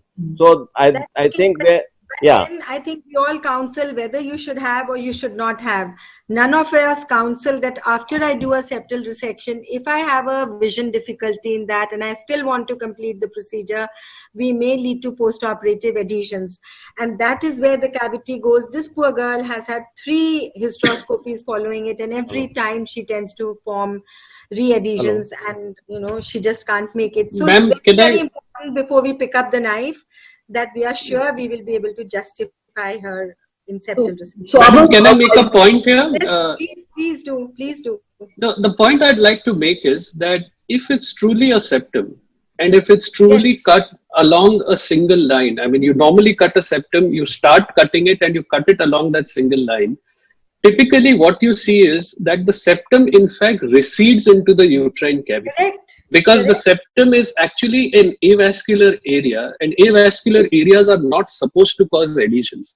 It is my view that in patients where a septum resection is done and there is a follow-up with either Asherman syndrome or adhesions, the operator has unfortunately not cut only on the septum. The operator has probably either gone on the anterior wall and cut the septum anteriorly, or gone posteriorly and cut the septum posteriorly, in which case the best thing to do would be to look for the sign of blood when you do a septum resection. If you're seeing blood when you're doing a septum resection, it means you are not cutting the septum. You are cutting some other tissue, and that is when you will probably get adhesions. Dr. Exactly. Abha, this is what I showed. That while cousin... 1 minute. He's highlighted a counseling point that probably in counseling we should say that if your dilatation is not perfect, I'm not able to visualize well, or you bleed in between, then I will stop the procedure and we will do it in another setting. That is something, Abha, even before doing NPP, one would always tell them the risk of Asherman, etc., the risk of fibrosis. We have to tell them for all procedures, even for septum. Regarding stopping the procedure incompletely and getting out and then taking up on another occasion, that is very important, because instead of ruining her uterus for whatever reasons, it may be whether we've gone into the wrong plane, or we've lost our vision, or we've lost the distension, or we're losing the movement of the scope inside, it is important to withdraw the procedure and tell them very clearly that maybe in 2% we will have to stop the procedure. So therefore, we prefer to use a scissor, and we see, like Jaideep said, as soon as you see the blood, you know that you're very close to the muscularis, and then you just stop. Right. So, Kuldeep, you tell us when we need to finish. Yeah. We are having few more questions. So, if you are having a most of the questions have been answered, in the talk. Yes, most of the questions have been answered. Yeah, most of the questions have been answered.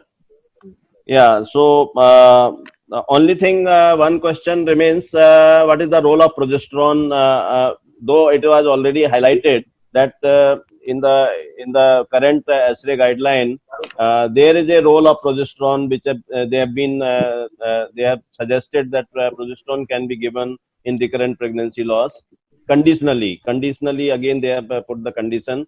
So that was one question. Let us have a question. Let us have an answer from all the panelists. If it is unexplained RPL, where you've done all investigations and you found nothing. You've done APLA, you've done a very good genetic analysis. It falls into the category of unexplained. What is your treatment regime to that patient? Tender loving care, I understand. Please don't mention that because that is eventual.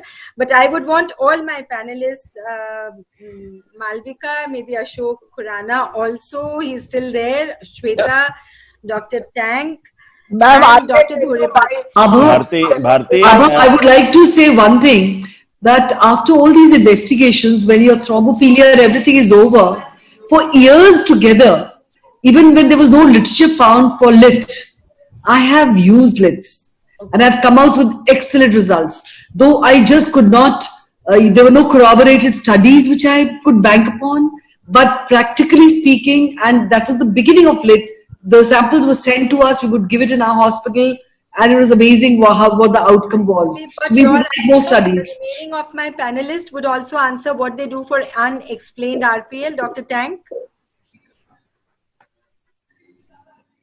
Thank you, ma'am. For unexplained RPL, as I already mentioned in my presentation, the chances that she will have a successful pregnancy after even two losses is close to 80%.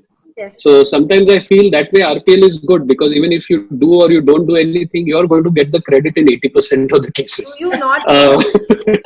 However, if I do have a patient like this, what I would do for that patient, or what we currently do for such patients, is vaginal progesterone or oral progesterone. One of the two, we always give it. I know that there is no hard evidence to say that it's something which is always to be given, but we give it pretty much on an empirical basis, and the fact that it's probably not going to do any harm, even if it doesn't do any good. Yes. And I would also add ecosprin, a low dose aspirin for these patients. There is some data now to suggest that rather than using 75 or 80 milligrams, 150 is more effective, particularly in IUGR and preeclampsia. So that's what we have transitioned to 150 milligrams of ecosprin. The question really which always occurs to me is when to stop, more than when to start. It's very easy to start. The question is when to stop, because the day you stop and the next day if that patient's heartbeat disappears, the patient will tell you, "Yaar, ban kyun kiya? Wo acha to chal raha tha," you know, that kind of a thing. And I extrapolate data from IVF for this, where luteal phase support data seems to suggest that you could actually stop all your supplements even as soon as the heartbeat is seen. I don't do it clinically. I'm just talking about data. Clinically, we tend to give progesterone for 12 to 14 weeks, and we continue ecosprin till at least 16 to 18 weeks. At 16 weeks, we normally do ultrasound to check both for cervical length and the notching in the uterine artery. And if they are both fine, then, and if she's had a recurrent pregnancy loss, I do one more ultrasound 15 days later to check the cervical length. And I look at the difference in the measurement of the cervical length. If there is a significant difference or a significant reduction in cervical length, it may not be less than the standard 2.5 to 2.8, which we usually use as a cutoff for tightening. But if there is a significant difference, I would do a tightening also for those patients. So that's what we routinely do. We do not give antenatal steroids prophylactically at 28 weeks if there is no sign of impending labor. In fact, I read a very interesting multicentric trial just now, which was very counterintuitive by saying that antenatal corticosteroids sometimes do more harm than good. We have been taught that a cornerstone of our practice is antenatal corticosteroids, and I was quite surprised really to read this study. So we are going to do a project with USAID to look at the knowledge, attitude, and survey practices of antenatal corticosteroids in pregnant women amongst gynecologists in India. But what about heparin? What about low molecular weight? I don't use low molecular weight heparin. I don't use it in RPL. I hardly ever use it in IVF. Most of the times when I use it because the patient has Googled some stuff and has said that, you are not giving it, the other doctor gave it, and so on and so forth, and I want to take it. So I said, if you want to take it, you take it. But I must be prescribing low molecular weight heparin something like maybe 5 or 6 times in the entire year. And we do a fair number of cycles and patients. But doing your thrombophilia profile, Jaideep? Ji, madam? Even in your thrombophilia profile, if something... No, this is empirical treatment. Thrombophilia profile is different. That is a treatment only. But Jaideep... I'm talking about unexplained. But Jaideep, you don't use ecosprin as an empirical treatment? They are using ecosprin as empirical treatment up to 36 weeks. 150 milligram up to 36 weeks. No, 32 weeks is the last one is supposed to use.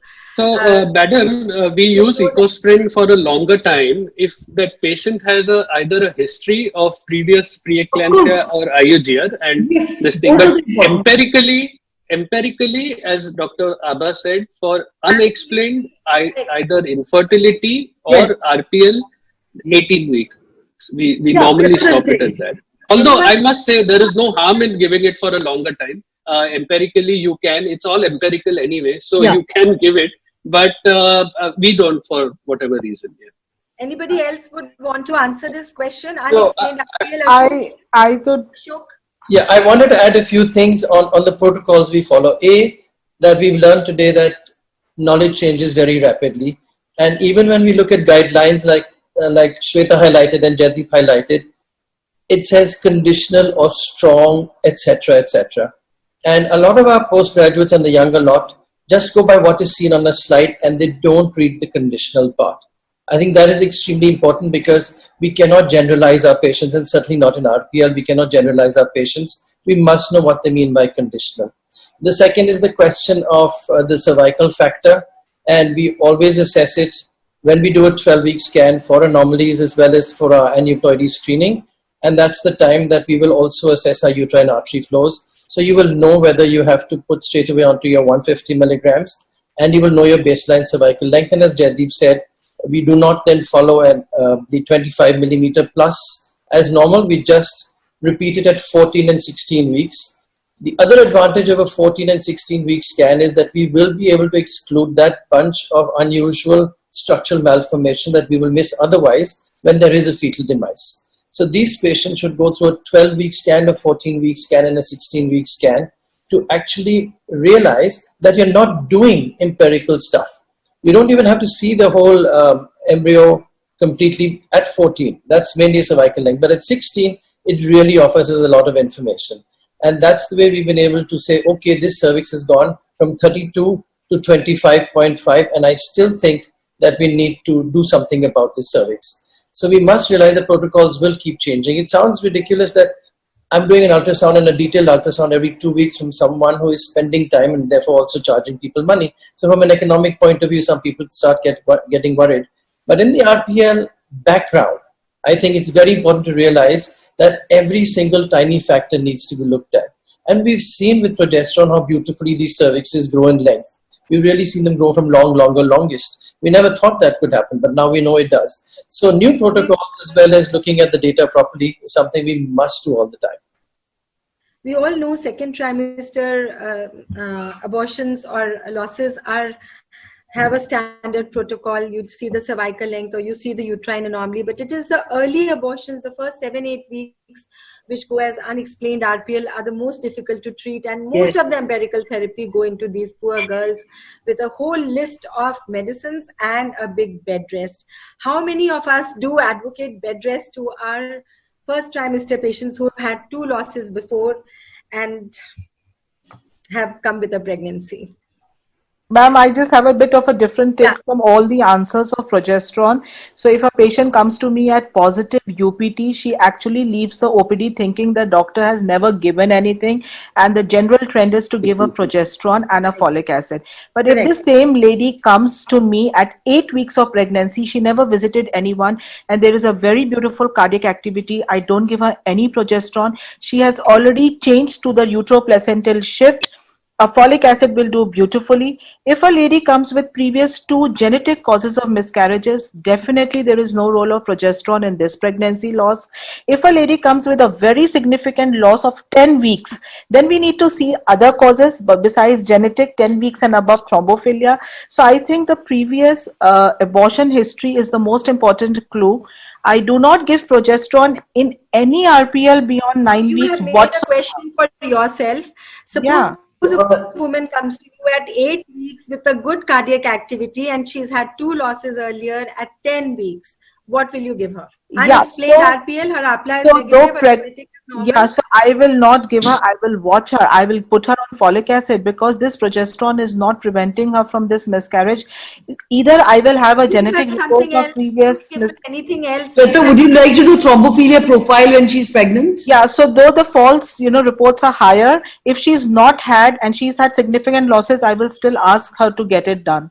Though it's not So you explain to her that it's a costly test. It costs almost like 27,000. No, I'm not getting the whole thrombophilia. I'm only getting the APLA test for her right now. It's only APLA which is recommended. So which is within 4,000. Lecture today, I learned a new term which is seronegative. Seronegative, yes. I think that is one thing. Where at 8 weeks, if the patient comes with a good cardiac activity and she's lost 2 pregnancies after the cardiac activity within 8 to 10 weeks, is there any role now for low molecular weight heparin in such women? I mean, this question is coming to my mind because a lot of times empirically we do use these, especially in patients who are very pained because of their previous losses. So my only point was this only, that between 8 to 10 weeks, it's not the progesterone deficiency which is making her lose pregnancy.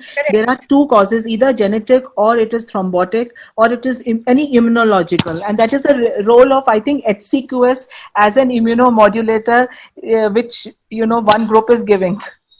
No, only, would you like to give heparin for these patients, what you have mentioned? Yes, if I'll be... Would you do empirical? To be honest, I would give them if they've lost the cardiac activity by 10 weeks and twice or once before, I would do it. Would you also test her, Abba? Would you also test her? No, not during pregnancy. I don't test during pregnancy. APLA, one important question I wanted to ask, APLA doesn't change. But then the hereditary thrombophilia profile, which involves protein S, protein C, antithrombin 3, prothrombin and thrombin 3 mutations, they all change during pregnancy. And we may get lower levels than what we really want in pregnancy, and we will be misguided that she's got a thrombophilia profile positive. So we don't do a hereditary thrombophilia profile, but APLA stays as it is. Even by giving heparin, we are treating her through a different route with the antibodies still being where they are. So APLA can be done during pregnancy, and it will not change even with the heparin treatment. So I would do a APLA, but if she's had a APLA before and I repeat and it's still normal, now today I've got a little justification in my mind by listening to the seronegative APS that I can still give her low molecular weight heparin and maybe hope for a good outcome. But then there are genetic causes, like Shweta said, where a chromosomal translocation has been missed because the band width is smaller than 6 MB. And if it is smaller than that, then we will miss these, and we will have to look very closely with high resolution banding or FISH technology or NGS on a very high resolution platform to be able to pick up these inversions, translocations, and treat these women. So for parental karyotyping, Abha, are you doing even after one or two losses wherein you have not confirmed the products? 2 losses. Because, no, but normally what happens is that the products go for karyotyping, the results come as not adequate. I don't send the products for karyotyping, very rarely. Microarray, nowadays microarray, right? Ma'am, I can tell you that very recently I have diagnosed 2 or 3 cases of families of translocation only based on the microarray of the product of conception. 2 days back, I've done cesarean for a lady. Her husband, whole family is a carrier of translocation. They are from Bihar. Even their mother has had 4 miscarriages and 4 live births, and it was only picked up because microarray of product of conception picked up this translocation, because they have such small bands of translocation that on normal karyotype they are never picked. Wonderful, very good. It is only microarray which should be done nowadays. It's only microarray, not karyotype. Karyotype, the culture never grows. I think Gangaram has also stopped doing karyotype. Ratna always says that she prefers to do microarray. They are not doing culture because cultures mein the tissue was not growing, and if the samples are received from outside, most of the times they are dead tissue. So they were having a lot of challenges in that. So Shweta, even for the parental karyotype, you said it for microarray?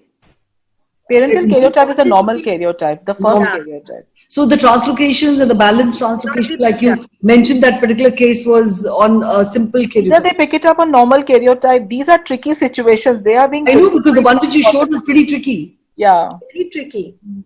And now we've got the answer from our genetic lab, the iGenomics. They said we can't be sure that we can pick up this deletion, and we've spoken to some other lab in South to find out whether they can do it for us. Wonderful. For the patient. So Kuldeep? Yeah, I think... many more questions, I'm sure. Yeah, we have already answered, I think, most of the questions, whatever there was in chat box. And it has been really wonderful. We have already exceeded 1 hour discussion. Because the RPL is something which actually generates more questions than the answers. So with every answer, there are two more questions which are being generated.